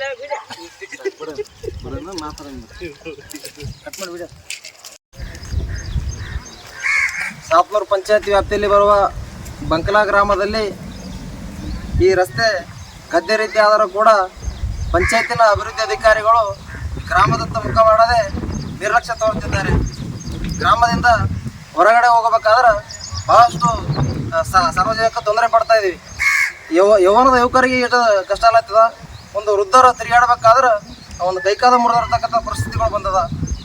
ದೂರವಾಣಿ ಸಂಪರ್ಕ ಮೂಲಕ ಕರೆ ಮಾಡಿ ಒಂದು ರಸ್ತೆ ಅಭಿವೃದ್ಧಿ ಬಗ್ಗೆ ನಾವು ವಿಚಾರ ಮಾಡಿದಾಗ ಕೇಳಿದಾಗ ನಾಳೆ ಮಾಡ್ತೇವೆ ನಾಡ್ದು ಮಾಡ್ತೇವೆ ಅಂತ ಕಿಸಿದ ಒಂದು ಒಂದು ಹೊಲದಂಥ ವಿಷಯವನ್ನು ವಿಚಾರ ಮಾಡ್ತಿದ್ದಾರೆ. ಅದಕ್ಕಾಗಿ ದಯವಿಟ್ಟು ಪಂಚಾಯತ್ ರಾಜ್ನ ಸಚಿವರಾಗಿರ್ತಕ್ಕಂಥ ಸನ್ಮಾನ್ಯ ಶ್ರೀ ಪ್ರಿಯಾಂಕ್ ಖರ್ಗೆ ಅವರು ಇಂಥ ಒಂದು ನಿರ್ಲಕ್ಷ್ಯ ತೋರ್ತಕ್ಕಂಥ ಅಧಿಕಾರಿಗಳನ್ನು ಹೆಚ್ಚಲೇ ಒಂದು ಮನೆಯಲ್ಲಿ ಕೊಡ್ತಕ್ಕಂಥ ಕೆಲಸ ಮಾಡಬೇಕು ಅಂತ ಹೇಳಿ ಮನವಿ ಮಾಡುತ್ತೇನೆ. ಹಣಕಾಸು ಸಚಿವೆ ನಿರ್ಮಲಾ ಸೀತಾರಾಮನ್ ಮೋದಿ 3.0 ಸರ್ಕಾರದ ಮೊದಲ ಬಜೆಟ್ ಮಂಡಿಸಿದ್ದಾರೆ. ಇಡೀ ದೇಶವು ಬಜೆಟ್ ಮೇಲೆ ಕಣ್ಣಿಟ್ಟಿತ್ತು ಮತ್ತು ಪ್ರತಿಯೊಂದು ಕ್ಷೇತ್ರವು ತನ್ನದೇ ಆದ ನಿರೀಕ್ಷೆಗಳನ್ನು ಹೊಂದಿದ್ವು. ಇದೀಗ ಎಲ್ಲ ನಿರೀಕ್ಷೆಗಳಿಗೆ ಉತ್ತರ ಸಿಕ್ಕಿದೆ. ಕೇಂದ್ರ ಬಜೆಟ್ ಕುರಿತು ಕಲಬುರಗಿ ಜಿಲ್ಲೆಯ ಜನರು ಏನು ಹೇಳ್ತಾರೆ ಅಂತ ನೋಡ್ಕೊಂಡು ಬರೋಣ ಬನ್ನಿ. ಸನ್ಮಾನ್ಯ ಪ್ರಧಾನಮಂತ್ರಿ ನರೇಂದ್ರ ಮೋದಿಯವರು 10 ವರ್ಷ ಪ್ರಧಾನಮಂತ್ರಿಯಾಗಿ ಭಾರತ ದೇಶದಲ್ಲಿ ಕೆಲಸ ಮಾಡಿದ್ದಾರೆ. ಈಗ 3ನೇ ಅವಧಿಗೆ ಅವ್ರ ಸರ್ಕಾರ ಬಂದದ, NDA ಸರ್ಕಾರ. NDA ಸರ್ಕಾರದ್ದು 3ನೇ ಅವಧಿ ಮೊದಲನೇ ಬಜೆಟ್ ಇವತ್ತು ಮಂಡನೆ ಆಗ್ಯದ. ಇಡೀ ಭಾರತ ದೇಶ ದೃಷ್ಟಿಕೋನದಿಂದ ಈ ಬಜೆಟ್ನಲ್ಲಿ ವಿದ್ಯಾರ್ಥಿಗಳಿಗೆ, ಯುವಕರಿಗೆ, ನಿರುದ್ಯೋಗಿಗಳಿಗೆ, ರೈತರಿಗೆ, ಕೃಷಿ ಕಾರ್ಮಿಕರಿಗೆ ಸೇರಿದಂತೆ ಎಲ್ಲ ಕ್ಷೇತ್ರ ಜನರಿಗೆ ಕೆಲವೊಂದು 9 ಅಂಶಗಳ ಕಾರ್ಯಕ್ರಮ ಘೋಷಣೆ ಮಾಡ್ಯಾರ. ಮತ್ತು ಈ ಒಂದು ಬಜೆಟ್ನಲ್ಲಿ ಇಂಡಸ್ಟ್ರಿಯಲ್ ಕಾರಿಡಾರ್, ಕೈಗಾರಿಕಾ ವಲಯ ಸ್ಥಾಪನೆ ಮಾಡುವ ಬಗ್ಗೆ ಉಲ್ಲೇಖ ಮಾಡಿದ್ದಾರೆ. ಕೈಗಾರಿಕಾ ವಲಯ ನೀವು ಏನಾದರೂ ಸ್ಥಾಪನೆ ಮಾಡಬೇಕಾಯಿತು 12 ಅಂದರೆ ಒಂದು ನಮ್ಮ ಕರ್ನಾಟಕ ಕೊಡಬೇಕು, ಅದು ಕಲ್ಯಾಣ ಕರ್ನಾಟಕ ಕೊಡಬೇಕು. ಯಾಕೆ ಕೊಡಬೇಕಂದ್ರೆ ಭಾರತ ಸರ್ಕಾರ ನಮ್ಗೆ ವಿಶೇಷ ಸ್ಥಾನಮಾನದ ಸರ್ಟಿಫಿಕೇಟ್ ಕೊಟ್ಟಿರಿ. ಯಾಕೆ ಕೊಟ್ಟಿರಿ ಅಂದ್ರೆ ಅತ್ಯಂತ ಹಿಂದುಳಿದ ಪ್ರದೇಶದ ಕಲ್ಯಾಣ ಕರ್ನಾಟಕ ಅಂಥೇಳಿ. ಅದಕ್ಕೆ ಅನುಗುಣವಾಗಿ ಇದು ನೀವು ಕೈಗಾರಿಕಾ ವಲಯ ಇಂಡಸ್ಟ್ರಿಯಲ್ ಕಾರಿಡಾರ್ ಏನದ ಕಲ್ಯಾಣ ಕರ್ನಾಟಕದ್ದು ಕಲಬುರಗಿ ಅನ್ರಿ, ಬೀದರ್ ಅನ್ರಿ, ರಾಯಚೂರು ಅನ್ರಿ, ಒಟ್ಟು ನಮ್ಮ ಒಂದು ಹಿಂದುಳಿದ ಜಿಲ್ಲೆ ಕೊಡಬೇಕು. ಯಾಕಂದ್ರೆ ಇಲ್ಲಿ ಜನ ಏನದಲ್ಲ, ಲಕ್ಷಾಂತರ ಜನ ಬೀದರ್, ಗುಲ್ಬರ್ಗ, ರಾಯಚೂರು ಬೇರೆ ಬೇರೆ ಜಿಲ್ಲೆಯ ಜನ ನಾವು ಗುಳೆ ಹೋಗ್ತಾ ಇದ್ದೀವಿ, ಹೈದರಾಬಾದ್ಗೆ ಹೋಗ್ತಾ ಇದ್ದೀವಿ, ಪುಣೆಗೆ ಹೋಗ್ತಾ ಇದ್ದೀವಿ, ಬೊಂಬೈಗೆ ಹೋಗ್ತಾ ಇದ್ದೀವಿ. ದೊಡ್ಡ ದೊಡ್ಡ ಕಾಲನಿಗಳೇ ಸೃಷ್ಟಿ, ಸ್ಲಮ್ಗಳೇ ನಮ್ಮ ಜನರದು. ಅದಕ್ಕೆ ನಮ್ಮ ಜನರಿಗೆ ಉದ್ಯೋಗ ಅವಕಾಶ ಸಿಗಬೇಕೈತಂದ್ರೆ ಈ ಹಿಂದೆ ನೀಮ್ಸ್ ಘೋಷಣೆ ಮಾಡಿದ್ರೆ ಆಗಲಿಲ್ಲ. ಅದೇ ರೀತಿಯಾಗಿ ಇಲ್ಲಿ ಜವಳಿ ಪಾರ್ಕ್ ಮಾಡಿದ್ರೆ ಆಗಿಲ್ಲ, ಈಗ ಟೆಕ್ಸ್ಟೈಲ್ ಪಾರ್ಕ್ ಮಾಡಿದ್ರೆ ಆಗಿಲ್ಲ, ಫಾರ್ಮಾ ಪಾರ್ಕ್ ಮಾಡಿದ್ರೆ ಆಗಿಲ್ಲ, ಆಮೇಲೆ ಸಿಪೇಟ್ ಘೋಷಣೆ ಮಾಡಿದ್ರೆ ಆಗಿಲ್ಲ. ಘೋಷಣೆಗಳು ಯಾಕೆ ಕುಂತವ? ಅದಕ್ಕೆ ನಮ್ಮ ಒಂದು ಕಲ್ಯಾಣ ಕರ್ನಾಟಕ ವಿಭಾಗ ಅಂದ್ರೆ ಕಲಬುರಗಿ ರೈಲ್ವೆ ಡಿವಿಷನ್ ಕೊಡಬೇಕಂತ ನಾವು ಹೋರಾಟ ಮಾಡ್ತಾ ಇದ್ದೀವಿ, ಅದು ಬೇಡಿಕೆ ಈಡೇರಿಲ್ಲ. ಮತ್ತು ಈ ನಮ್ಮ ಕಲ್ಯಾಣ ಕರ್ನಾಟಕದ್ದು ಏನದಲ್ಲ ಮಹತ್ವಾಕಾಂಕ್ಷಿ ಜಿಲ್ಲೆ ರಾಯಚೂರಿಗೆ ಏನದಲ್ಲ ಏಮ್ಸ್ ಕೊಡಬೇಕು ಅಂತ 2 ವರ್ಷದಿಂದ ನಾವು ಹೋರಾಟ ಮಾಡ್ತಾ ಇದ್ದೀವಿ, ಅದು ಏನೋ ಈಗ ಬರ್ತದೆ ಈ ಬಜೆಟ್ನಲ್ಲಿ ಅಂದೇವು, ಅದು ಬಂದಿಲ್ಲ. ಅದೇ ರೀತಿಯಾಗಿ ಕಲ್ಯಾಣ ಕರ್ನಾಟಕ ಹಿಂದುಳಿದ ಪ್ರದೇಶದ ವಿಶೇಷ ಪ್ಯಾಕೇಜ್ ಹಣ ಕೊಡಬೇಕಂತ ಸನ್ಮಾನ್ಯ ಮುಖ್ಯಮಂತ್ರಿ ಸಿದ್ದರಾಮಯ್ಯನವರು ಪ್ರಧಾನಮಂತ್ರಿಗೆ ಏನದ ಪ್ರಸ್ತಾವನೆ ಕೊಟ್ಟಿದ್ದರು. ಆ ಪ್ಯಾಕೇಜ್ ಹಣನೂ ಮಂಜೂರಾಗಿಲ್ಲ. ಮತ್ತು ಈ ಕಲ್ಯಾಣ ಪಥ ಯೋಜನೆ ಅಡಿ ಹೆದ್ದಾರಿಗಳು ಮಂಜೂರಾಗಿಲ್ಲ. ಕಲಬುರಗಿ 2ನೇ ರಿಂಗ್ ರಸ್ತೆ ಬಗ್ಗೆನೂ ಪ್ರಸ್ತಾಪ ಆಗಿಲ್ಲ. ಒಟ್ಟಾರೆ ಹೇಳಬೇಕಾದ್ರೆ ಈ ಬಜೆಟ್ನಲ್ಲಿ ಕಲ್ಯಾಣ ಕರ್ನಾಟಕ ವಿಶೇಷವಾಗಿ ಯಾವುದೇ ಘೋಷಣೆ ಆಗಲಾರ್ದಕ್ಕೆ ನಮ್ಮ ನಿರಾಶೆ ಆಗ್ಯದ. ಟೋಟಲಿ ಹೇಳಬೇಕಾದ್ರೆ ಭಾರತ ದೇಶ ದೃಷ್ಟಿಕೋನದಿಂದ ಆಯಾ ಕ್ಷೇತ್ರ ಜನರಿಗೆ ಕೆಲವೊಂದು ಯೋಜನೆಗಳು ಪೂರಕವಾಗಿದ್ದರೂ ಸಹ ನಮ್ಮ ಒಂದು ಪ್ರದೇಶಕ್ಕೆ, ಹಿಂದುಳಿದ ಪ್ರದೇಶಕ್ಕೆ ಯಾವುದೇ ಯೋಜನೆ ಇಲ್ಲ.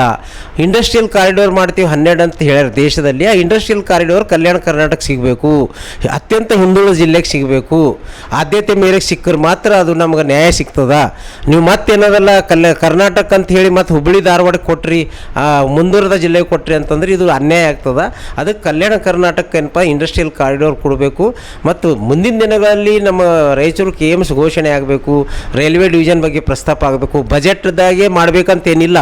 ಬಜೆಟ್ ಬಿಟ್ಟು ನಮ್ಮ ಪ್ರಧಾನಮಂತ್ರಿಯವರಾಗಲಿ ಸಂಬಂಧಪಟ್ಟಂಥ ಮಂತ್ರಿಗಳು ಯಾವಾಗಲೂ ಮಾಡ್ಬೋದು. ಅದು ಕಲಬುರಗಿ ರೈಲ್ವೆ ಡಿವಿಷನ್ನು, ನೀಮ್ಸು, ಆಮೇಲೆ ಜವಳಿ ಪಾರ್ಕು, ಅದೇ ರೀತಿಯಾಗಿ ಏನು ಘೋಷಣೆ ಮಾಡಿರೋ ಅವು ಅನುಷ್ಠಾನ ಮಾಡಬೇಕಂತ ಹೇಳಿ ನಾ ಈ ಮುಖಾಂತರ ಮೋದಿ ಸರ್ಕಾರಕ್ಕೆ ಮತ್ತು ನಮ್ಮ ಜನಪ್ರತಿನಿಧಿಗಳಿಗೆ ಕರ್ನಾಟಕ ರಾಜ್ಯದ ಮಂತ್ರಿಗಳಂತ ಕುಮಾರಸ್ವಾಮಿ ಅವರು, ಸೋಮಣ್ಣವರು, ಶೋಭಾ ಕರಂದ್ಲಾಜೆ ಅವರು ಸೇರಿದಂತೆ ಎಲ್ಲ ಮಂತ್ರಿಗಳನ್ನ ಆಗ್ರಹ ಮಾಡ್ತೀನಿ. ಯಾಕಂದ್ರೆ ನಮ್ಮ ಕಲ್ಯಾಣ ಕರ್ನಾಟಕ ರಾಜಕೀಯ ಇಚ್ಛಾಶಕ್ತಿ ಇದ್ದಿಲ್ಲ ಅಂದ್ರೆ ಮತ್ತೆ ನಮಗೆ ಅನ್ಯಾಯ ಆಗ್ತದ. ಆ ಅನ್ಯಾಯ ಆಗ್ಲಾರ್ದಂಗೆ ನೋಡ್ಕೋಬೇಕಂತ ಈ ಮುಖಾಂತರ ನಾನು ಮೋದಿ ಸರ್ಕಾರಕ್ಕೆ ಒತ್ತಾಯ ಮಾಡ್ತೀನಿ. ನಮಸ್ಕಾರ. ಇವತ್ತು 2024-2025 ಬಜೆಟ್ ಮಂಡನೆ ಆಗಿದೆ. ಮೊಟ್ಟ ಮೊದಲನೇದು ಏನಂತಂದರೆ ಶ್ರೀಮತಿ ನಿರ್ಮಲಾ ಸೀತಾರಾಮ್ ಅವರು ಒಂದು ಮಹಿಳೆಯಾಗಿ ಸತತವಾಗಿ 7ನೇ ಬಾರಿ ಬಜೆಟ್ ಮಂಡನೆ ಮಾಡಿದ್ದಾರೆ.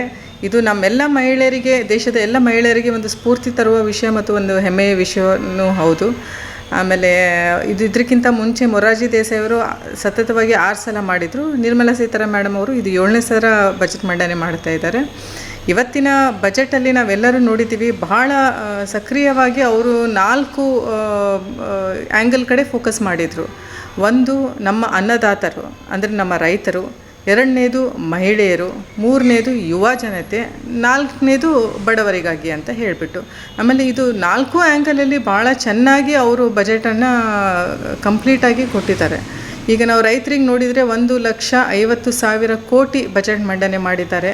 ಅದರಲ್ಲಿ 5 ಥರದ ಸ್ಕೀಮ್ಗಳನ್ನು ಮಾಡಿದ್ದಾರೆ. ಯಾವ ರೀತಿಯಿಂದ ಎಲ್ಲ ನಮ್ಮ ದೇಶದ ಎಲ್ಲ ರೈತರಿಗೆ ಹೇಗೆ ನಾವು ಹೊಸ ಕಾಯಿಪಲ್ಯಗಳನ್ನಾಗಲಿ ಅಥವಾ ಏನಾದರೂ ಬೆಳೆಗಳನ್ನು ಬೆಳೆಸ್ಬೋದು, 34 ಹೊಸ ಟೈಪ್ ಬೆಳೆಗಳನ್ನು ಬೆಳೆಸ್ಬೋದು, ಎಕ್ಸ್ಪೋರ್ಟ್ ಮಾಡ್ಬೋದು.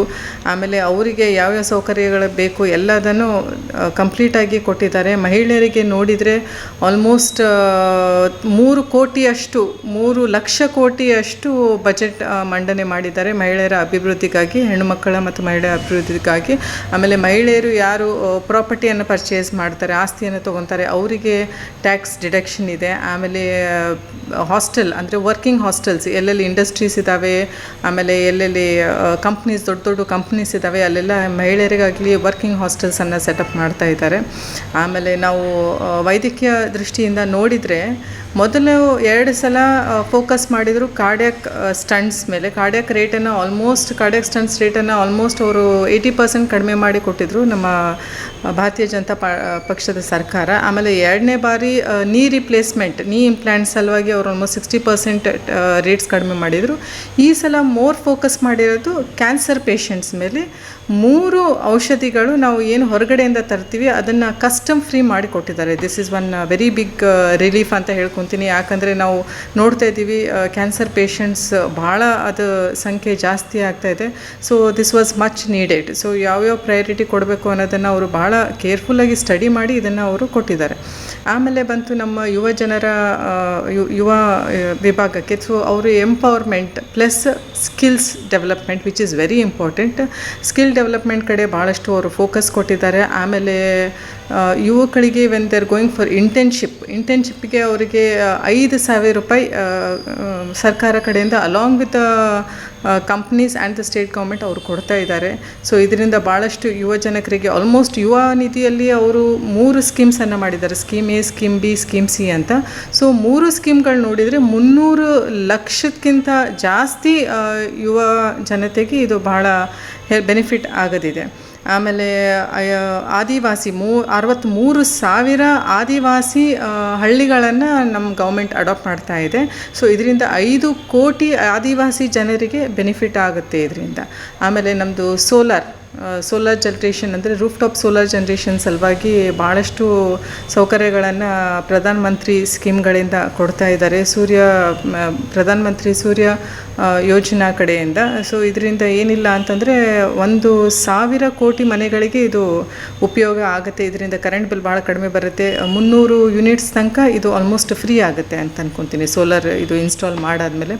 ಆಮೇಲೆ 3 ಕೋಟಿ ಮತ್ತೆ ಮನೆಗಳನ್ನು ಕಟ್ಟಿಕೊಡಲಾಗುತ್ತದೆ. ನೀವು ನೋಡಿದ್ದೀರ ಮೊದಲು 10 ವರ್ಷಕ್ಕೂ ನಾವು ಭಾಳಷ್ಟು ಜನಕ್ಕೆ ಮನೆ ಇಲ್ಲ, ತಿನ್ನೋಕ್ಕೆ ಊಟ ಇಲ್ಲ. ಸೊ 80 ಕೋಟಿ ಜನರಿಗೆ ನಮ್ಮ ಪ್ರಧಾನಮಂತ್ರಿಯವರು ಊಟ ಕೊಡುವ ಯೋಜನೆಯನ್ನು ಕೊಟ್ಟಿದ್ದರು, ಅದನ್ನು ಇಟ್ಟಿದ್ದಾರೆ ಅವರು. ಸೊ ಈ ಥರ ಆಮೇಲೆ MSME ಸೆಕ್ಟರ್ಸ್, ಸ್ಪೆಷಲಿ ಇಂಡಸ್ಟ್ರಿಯಲ್ ಸೆಕ್ಟರ್ಸಿಗೆ ಇವರು ಭಾಳ ಡೀಪ್ ಸ್ಟಡಿ ಮಾಡಿ ಅವರಿಗೆ ಭಾಳಷ್ಟು ಸೌಕರ್ಯಗಳನ್ನು ಕೊಟ್ಟಿದ್ದಾರೆ. ಆಮೇಲೆ ವಿಕಾಸಿತ್ ವಿತ್ ವಿಕಾಸತ್ಗೆ ಸಾಥ್ ವಿರಾಸತ್ ಅಂತ ಹೇಳಿ ಮಾಡಿದ್ದಾರೆ. ಇದರಲ್ಲಿ ನಮಗೆ ಟೇಕ್ ಇಟ್ ಒಡಿಸ್ಸಾಗಲ್ಲಿ ತೊಗೊಳ್ಳಿ ಅಥವಾ ಅಸ್ಸಾಮಲ್ಲಿ ತೊಗೊಳ್ಳಿ, ತಗೊಳ್ಳಿ, ಆಮೇಲೆ ಅಲ್ಲೆಲ್ಲ ಆಮೇಲೆ ಸ್ಪೆಷಲಿ ನಮ್ಮದು ನಲಂದ ಯೂನಿವರ್ಸಿಟಿಗೆ ಒಂದು ಟೂರಿಸ್ಟ್ ಸೆಂಟ್ರ್ ಅಂತ ಮಾಡ್ತಾ ಇದ್ದಾರೆ. ಅದು ಬಿಟ್ಬಿಟ್ಟು ದಿಸ್ ಈಸ್ ಅಂದರೆ ಎಲ್ಲ ರೀತಿಯಿಂದ every sector is covered here, ಎಲ್ಲ ಸೆಕ್ಟರ್ನ ಕವರ್ಡ್ ಮಾಡಿದ್ದಾರೆ. ಆಮೇಲೆ ಈಗ ಉತ್ತರ ಪ್ರದೇಶ, ಉತ್ತರಾಖಂಡ್ ತೊಗೊಳ್ಳಿ ಅಥವಾ ಹಿಮಾಚಲ್ ಪ್ರದೇಶ್ ತೊಗೊಳ್ಳಿ, ಆಸಾಮ್ ತೊಗೊಳ್ಳಿ, ಬಿಹಾರ್ ತೊಗೊಳ್ಳಿ, ಇಲ್ಲೆಲ್ಲ ಭಾಳಷ್ಟು ನ್ಯಾಚುರಲ್ ಡಿಸಾಸ್ಟರ್ಗಳಾಗಿದ್ವು, ಲ್ಯಾಂಡ್ಸ್ಕೇಪಿಂಗ್ಗಳಾಗಿದ್ವು. ಇದರಿಂದ ಭಾಳಷ್ಟು ಸ್ಟೇಟ್ ಗೌರ್ಮೆಂಟ್ದವರಿಗೆ ಭಾಳಷ್ಟು ತೊಂದರೆ ಆಗಿತ್ತು. They wanted relief funds. So ಅವರಿಗೂ ಸಹ ಭಾಳಷ್ಟು ರಿಲೀಫ್ ಫಂಡ್ಸನ್ನು ಬಜೆಟ್ ಕಡೆಯಿಂದ ಮಂಡನೆ ಮಾಡಿದ್ದಾರೆ. ಸೊ ಈ ರೀತಿ ನೀವು ನೋಡಿದರೆ ಯಾವುದೂ ಸೆಕ್ಟರ್ ಬಿಟ್ಟಿಲ್ಲ, ಎಲ್ಲ ಸೆಕ್ಟರಲ್ಲಿ. ಆಮೇಲೆ ಹೈವೇಸಿಗಾಗಲಿ, ಆಮೇಲೆ ಗ್ರಾಮ ಸಡಕ್ ಯೋಜನಾ, ಪ್ರಧಾನಮಂತ್ರಿ ಗ್ರಾಮ ಸಡಕ್ ಯೋಜನೆಯಲ್ಲೂ ಸಹ ಭಾಳಷ್ಟು ಈಗ ಮಂಡನೆ ಮಾಡಿದ್ದಾರೆ. ಸೊ ಈ ರೀತಿ ಎಲ್ಲ ಸೆಕ್ಟರ್ಗಳನ್ನು ಕವರಪ್ ಮಾಡಿ ಒಂದು ಮಹಿಳೆಯಾಗಿ ಹೇಗೆ ನನಗೆ ಯಾವಾಗಲೂ ಅನಿಸುತ್ತೆ, ಮಹಿಳೆಯರು they are very good administrators ಅಂತ ಅನಿಸುತ್ತೆ. ಅವ್ರ ಮನೆ ನೋಡ್ಕೊತಾರೆ, ಮಕ್ಕಳು ನೋಡ್ಕೊತಾರೆ, ಅವ್ರದ್ದೇ ಆದಂಥ ಒಂದು ಪ್ರೊಫೆಷನ್ ನೋಡ್ಕೊತಾರೆ. ಸೊ ಶ್ರೀಮತಿ ನಿರ್ಮಲಾ ಸೀತಾರಾಮನ್ ಮೇಡಮ್ ಅವರು ಶಿ ಈಸ್ ಅಬ್ಸಲ್ಯೂಟ್ಲಿ ಫ್ಯಾಬ್ಯುಲಸ್ ಆಗಿ ಅವರು ತಮ್ಮ ಕರ್ತವ್ಯವನ್ನು ನಿಭಾಯಿಸಿ ಭಾರತದ ಜನತೆಗೆ ಒಂದು ಒಳ್ಳೆ ಬಜೆಟನ್ನು ಕೊಟ್ಟಿದ್ದಾರೆ. ಇದರಿಂದ ನಾವು ಸುವರ್ಣ ನಮ್ಮದು 100 ವರ್ಷ ಏನು ಕಂಪ್ಲೀಟ್ ಆಗೋದಿದೆ 2047 ಆ ನಡೆಯಲ್ಲಿ ನಾವು ಭಾಳ ಚೆನ್ನಾಗಿ ಹೋಗ್ತಾ ಇದ್ದೀವಿ. ನಮ್ಮದು ಭಾರತ ದೇಶ ಈಗ 5ನೇ ಸ್ಥಾನದಲ್ಲಿದೆ ಹೈಯೆಸ್ಟ್ ಎಕನಾಮಿಕ್ ಇದರಲ್ಲಿ ಅಂತಾರಾಷ್ಟ್ರೀಯ ಮಟ್ಟದಲ್ಲಿ. ಸೊ ಇದು ಭಾಳ ಜಲ್ದಿ 3ನೇ ಸ್ಥಾನಕ್ಕೆ ಬರುತ್ತೆ. ಸ್ಪೆಷಲಿ ಈಗ ಏನು ಇವರು ಇಂಡಸ್ಟ್ರೀಸಿಗಾಗಲಿ, ಯುವ ಜನತೆಗಾಗಲಿ, ಮಹಿಳೆಯರಿಗಾಗಲಿ ಏನು ಬಜೆಟ್ ಮಂಡನೆ ಮಾಡಿದ್ದಾರೆ, ಇದರಿಂದ ನಮ್ಮ ಭಾರತ ದೇಶ ಭಾಳ ಉನ್ನತ ಸ್ಥಾನಕ್ಕೆ ಹೋಗುತ್ತೆ. ಭಾಳ ಅಷ್ಟೇ, ನಮಗೀಗ 20 ಕೋಟಿ ಜನರಷ್ಟು ಈಗ ಬಡತನದ ರೇಖೆಯಿಂದ ಹೊರಗಡೆ ಬಂದಿದ್ದರು. ಇನ್ನು ಮುಂಬರುವ 5 ವರ್ಷಗಳಲ್ಲಿ ಇನ್ನೂ ಜಾಸ್ತಿ ಬಡವ ಜನರ ರೇಖೆಯಿಂದ ಹೊರಗೆ ಬಂದು ನಮ್ಮದು ಭಾರತ ಒಂದು ಡೆವಲಪ್ಡ್ ಕಂಟ್ರಿಯಾಗಿ ಇಡೀ ಪ್ರಪಂಚದಲ್ಲಿ ತಲೆ ಎತ್ತಿ ನಿಲ್ಲುತ್ತೆ ಅಂತ ಒಂದು ಖಂಡಿತ ನನಗೆ ಇದೊಂದು ಕಾನ್ಫಿಡೆನ್ಸ್ ಇದೆ. ಸೊ ನಿರ್ಮಲಾ ಸೀತಾರಾಮನ್ ಅವರಿಗೆ with her team and all the central government along with honourable prime minister Narendra Modiji ಅವರ ನೇತೃತ್ವದಲ್ಲಿ ಬಜೆಟ್ ಮಂಡನೆ ಆಗಿದೆ. ಭಾಳ ಸಂತೋಷದ ಸುದ್ದಿ. ಧನ್ಯವಾದ. ಇವತ್ತಿನ ಏನು ಕೇಂದ್ರೀಯ ಬಜೆಟ್ ಮಂಡನೆ ಆಗಿದೆ, ಇದು ಬಹಳಷ್ಟು ನಿರಾಶಾದಾಯಕವಾದಂಥ ಬಜೆಟು. ಇದು ಬರೀ ಬಜೆಟು ಬಿಹಾರ ಮತ್ತು ಆಂಧ್ರ ಪ್ರದೇಶದ ರಾಜ್ಯದ ಒಂದು ಬಜೆಟ್ ಆಗಿದೆ.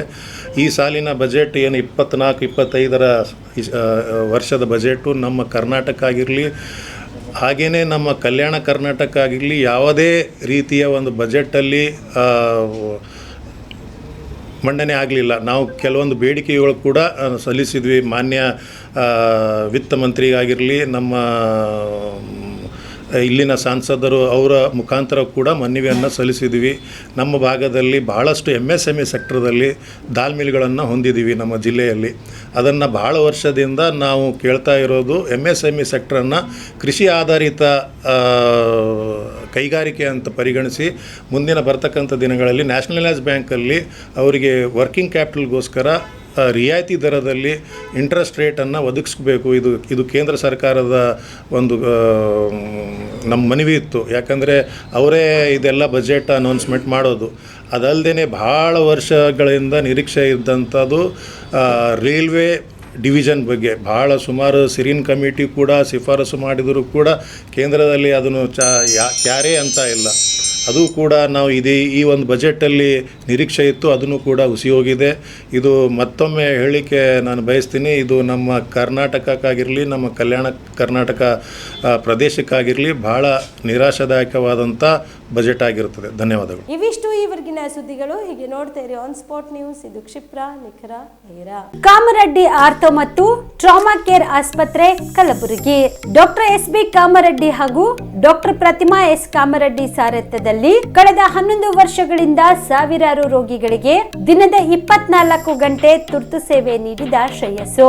ಆರ್ಥೋ ಚಿಕಿತ್ಸೆಗೆ ನುರಿತ ವೈದ್ಯರ ತಂಡ, neuro surgery, joint replacement surgery, interventional pain clinic, plastic surgery, facial maxillo surgery, ದಿನದ 24 ಗಂಟೆ ಲ್ಯಾಬ್ ಸೌಲಭ್ಯ, ದಿನದ 24 ಗಂಟೆ ಮೆಡಿಕಲ್ ಸೌಲಭ್ಯ, ಡಿಜಿಟಲ್ ಎಕ್ಸ್ರೇ, ದಿನದ 24 ಗಂಟೆ ಬ್ಲಡ್ ಬ್ಯಾಂಕ್ ಸರ್ವಿಸ್, ದಿನದ 24 ಗಂಟೆ ಆಂಬ್ಯುಲೆನ್ಸ್ ಸೌಲಭ್ಯ. ಹೆಚ್ಚಿನ ಮಾಹಿತಿಗಾಗಿ ಸಂಪರ್ಕಿಸಿ ಸರ್ಕಾರಿ ITI ಕಾಲೇಜು ಮುಂಭಾಗ, ಕಾಮರೆಡ್ಡಿ ಆರ್ಥೋ ಮತ್ತು ಟ್ರಾಮಾ ಕೇರ್ ಆಸ್ಪತ್ರೆ, ಕಲಬುರಗಿ. Phone number 08472 256163.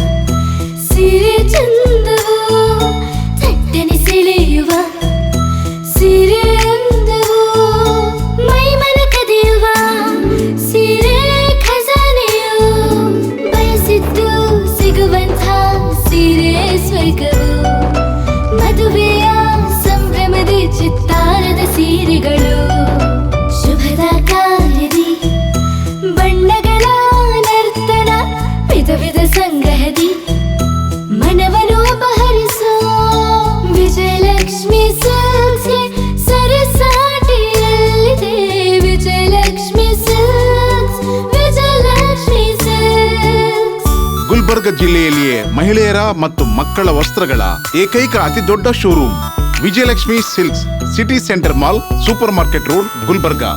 ನೀವು ರಾತ್ರಿ ಹೊತ್ತು ಕುಟುಂಬದ ಸದಸ್ಯರ ಜೊತೆ ಅಥವಾ ಸ್ನೇಹಿತರ ಜೊತೆ ಎಲ್ಲಾದ್ರೂ ಊಟಕ್ಕೆ ಹೋಗ್ಬೇಕು ಅಂತ ಪ್ಲಾನ್ ಮಾಡ್ತಾ ಇದ್ದೀರಾ? ಹಾಗಾದ್ರೆ ಕಲಬುರಗಿಯಲ್ಲಿ ಹೊಸದಾಗಿ ಪ್ರಾರಂಭವಾಗಿರುವ ಫೋರ್ಟ್ ವ್ಯೂ ಹೋಟೆಲ್ಗೆ ಒಮ್ಮೆ ಭೇಟಿ ನೀಡಿ. ಹೆರಿಟೇಜ್ ಇನ್ ಹೋಟೆಲ್ನ ಓಪನ್ ಟೆರೆಸ್ ಮೇಲೆ ಬೆಂಗಳೂರು ದೆಹಲಿ ಮಾದರಿಯಲ್ಲಿನ ಸುಂದರ ಆಕರ್ಷಣೆ ಇಲ್ಲಿ ಕಾಣಬಹುದು. ನುರಿತ ಕುಕ್ಗಳಿಂದ ರುಚಿಕರವಾದ ಸ್ವಾದಿಷ್ಟ ಆಹಾರ ಇಲ್ಲಿ ಲಭ್ಯ. ತಣ್ಣನೆಯ ಗಾಳಿ, ತುಂತುರು ನೀರಿನ ಸೌಂಡ್ ಜೊತೆ ಕಲರ್ಫುಲ್ ಲೈಟಿಂಗ್ ನಲ್ಲಿ, ಲೈಟ್ ಮ್ಯೂಸಿಕ್ ನಲ್ಲಿ ಕಲಬುರಗಿಯ ಫೋರ್ಟ್ ಸೇರಿದಂತೆ ಕಲಬುರಗಿ ನಗರವನ್ನ ವೀಕ್ಷಿಸುತ್ತಾ ನಿಮ್ಮ ಕುಟುಂಬದವರ ಜೊತೆ ಅಥವಾ ಸ್ನೇಹಿತರ ಜೊತೆ ಊಟ ಸವಿಯಬಹುದು. ಜೊತೆಗೆ ಇಲ್ಲಿ ಬರ್ತ್ಡೇ ಪಾರ್ಟಿ ಸೇರಿದಂತೆ ಸಣ್ಣ ಪುಟ್ಟ ಪಾರ್ಟಿ ಮಾಡಲು ಎಲ್ಲಾ ರೀತಿಯ ಸೌಲಭ್ಯಗಳು ಉಂಟು. ಹೋಟೆಲ್ನ ಸಮಯ ಮಧ್ಯಾಹ್ನ 3 ಗಂಟೆಯಿಂದ ರಾತ್ರಿ 11 ಗಂಟೆವರೆಗೆ. ಹೆಚ್ಚಿನ ಮಾಹಿತಿಗಾಗಿ ಸಂಪರ್ಕಿಸಿ ಫೋರ್ಟ್ ವ್ಯೂ ಹೋಟೆಲ್, ಹೆರಿಟೇಜ್ ಇನ್ ಮೇಲುಗಡೆ, city bus stand, super market, Kalaburagi. Phone number 9036235555. ನಿಮ್ಮ ಕುಟುಂಬದ ಮದುವೆ ಪಾರ್ಟಿ, ಬರ್ತ್ಡೇ ಪಾರ್ಟಿಗೆ ಸುಂದರವಾದ ಎಲ್ಲಾ ಸೌಲಭ್ಯವುಳ್ಳ ಸ್ಥಳ ವೀಕ್ಷಿಸುತ್ತಿದ್ದೀರಾ? ಹಾಗಾದ್ರೆ ಚಿಂತೆ ಬಿಡಿ. ಕಲಬುರಗಿಯ ಆಳಂದ್ ರಸ್ತೆಯ ಕ್ರಿಸ್ಟಲ್ ಫಾರ್ಮ್ಸ್ ಹೈವೇ ರೆಸಾರ್ಟ್ಗೆ ಒಮ್ಮೆ ಭೇಟಿ ನೀಡಿ. ಹೌದು, ಕ್ರಿಸ್ಟಲ್ ಫಾರ್ಮ್ಸ್ ನಲ್ಲಿ ಸಭೆ ಸಮಾರಂಭ ನಡೆಸಲು seminar hall, birthday party, wedding reception, get together ಪಾರ್ಟಿಗಳು ಸೇರಿದಂತೆ ಎಲ್ಲಾ ಪಾರ್ಟಿಗಳು ಮಾಡಲು ವಿಶಾಲ ಹಾಗೂ ಎಲ್ಲಾ ಸೌಲಭ್ಯವುಳ್ಳ hi tech hall, swimming pool, family restaurant, bar and restaurant, ಮಕ್ಕಳಿಗೆ ಆಟವಾಡಲು ಕಿಡ್ಸ್ ಗೇಮ್, ಸುಸಜ್ಜಿತ ಹಾಗೂ ಸುಂದರವಾದ ಶೂಟ್ ರೂಮ್, ವಿಭಿನ್ನ ಹಾಗೂ ಸ್ವಾದಭರಿತ ಕ್ಯಾಂಟಿನೇಟಲ್ ತಿಂಡಿಗಳು, ಜಾಗಿಂಗ್ ಟ್ರ್ಯಾಕ್, ಜಿಮ್ ಸೇರಿದಂತೆ ಎಲ್ಲಾ ಸೌಲಭ್ಯಗಳು ಕ್ರಿಸ್ಟಲ್ ಫಾರ್ಮ್ಸ್ ನಲ್ಲಿ ಲಭ್ಯ. ಹೆಚ್ಚಿನ ಮಾಹಿತಿಗಾಗಿ ಸಂಪರ್ಕಿಸಿ ಕ್ರಿಸ್ಟಲ್ ಫಾರ್ಮ್ಸ್ ಹೈವೇ ರೆಸಾರ್ಟ್, ಕೆರೆ ಬೋಸ್ಕ ಹತ್ತಿರ, ಆಳಂದ್ ರಸ್ತೆ, ಕಲಬುರಗಿ. Phone number 9490295555 7406215555. ಕಲಬುರಗಿ ಜಿಲ್ಲೆಗೆ ಪ್ರವಾಸ ಮಾಡ್ತಾ ಇದ್ದೀರಾ? ಅಲ್ಲಿ ಯಾವ ಹೋಟೆಲ್ನಲ್ಲಿ ಉಳಿದುಕೊಳ್ಳಬೇಕು ಎಂದು ಯೋಚಿಸ್ತಾ ಇದ್ದೀರಾ? ಹಾಗಾದ್ರೆ ಚಿಂತೆ ಯಾಕೆ? ಕಲಬುರಗಿ ಜಿಲ್ಲೆಯ ಪ್ರತಿಷ್ಠಿತ ಅತ್ಯಾಧುನಿಕ ಸೌಲಭ್ಯವುಳ್ಳ ಹೆರಿಟೇಜ್ ಇನ್ ಹೋಟೆಲ್ನಲ್ಲಿ ಉಳಿದುಕೊಳ್ಳಲು ಸೌಲಭ್ಯ ಉಂಟು.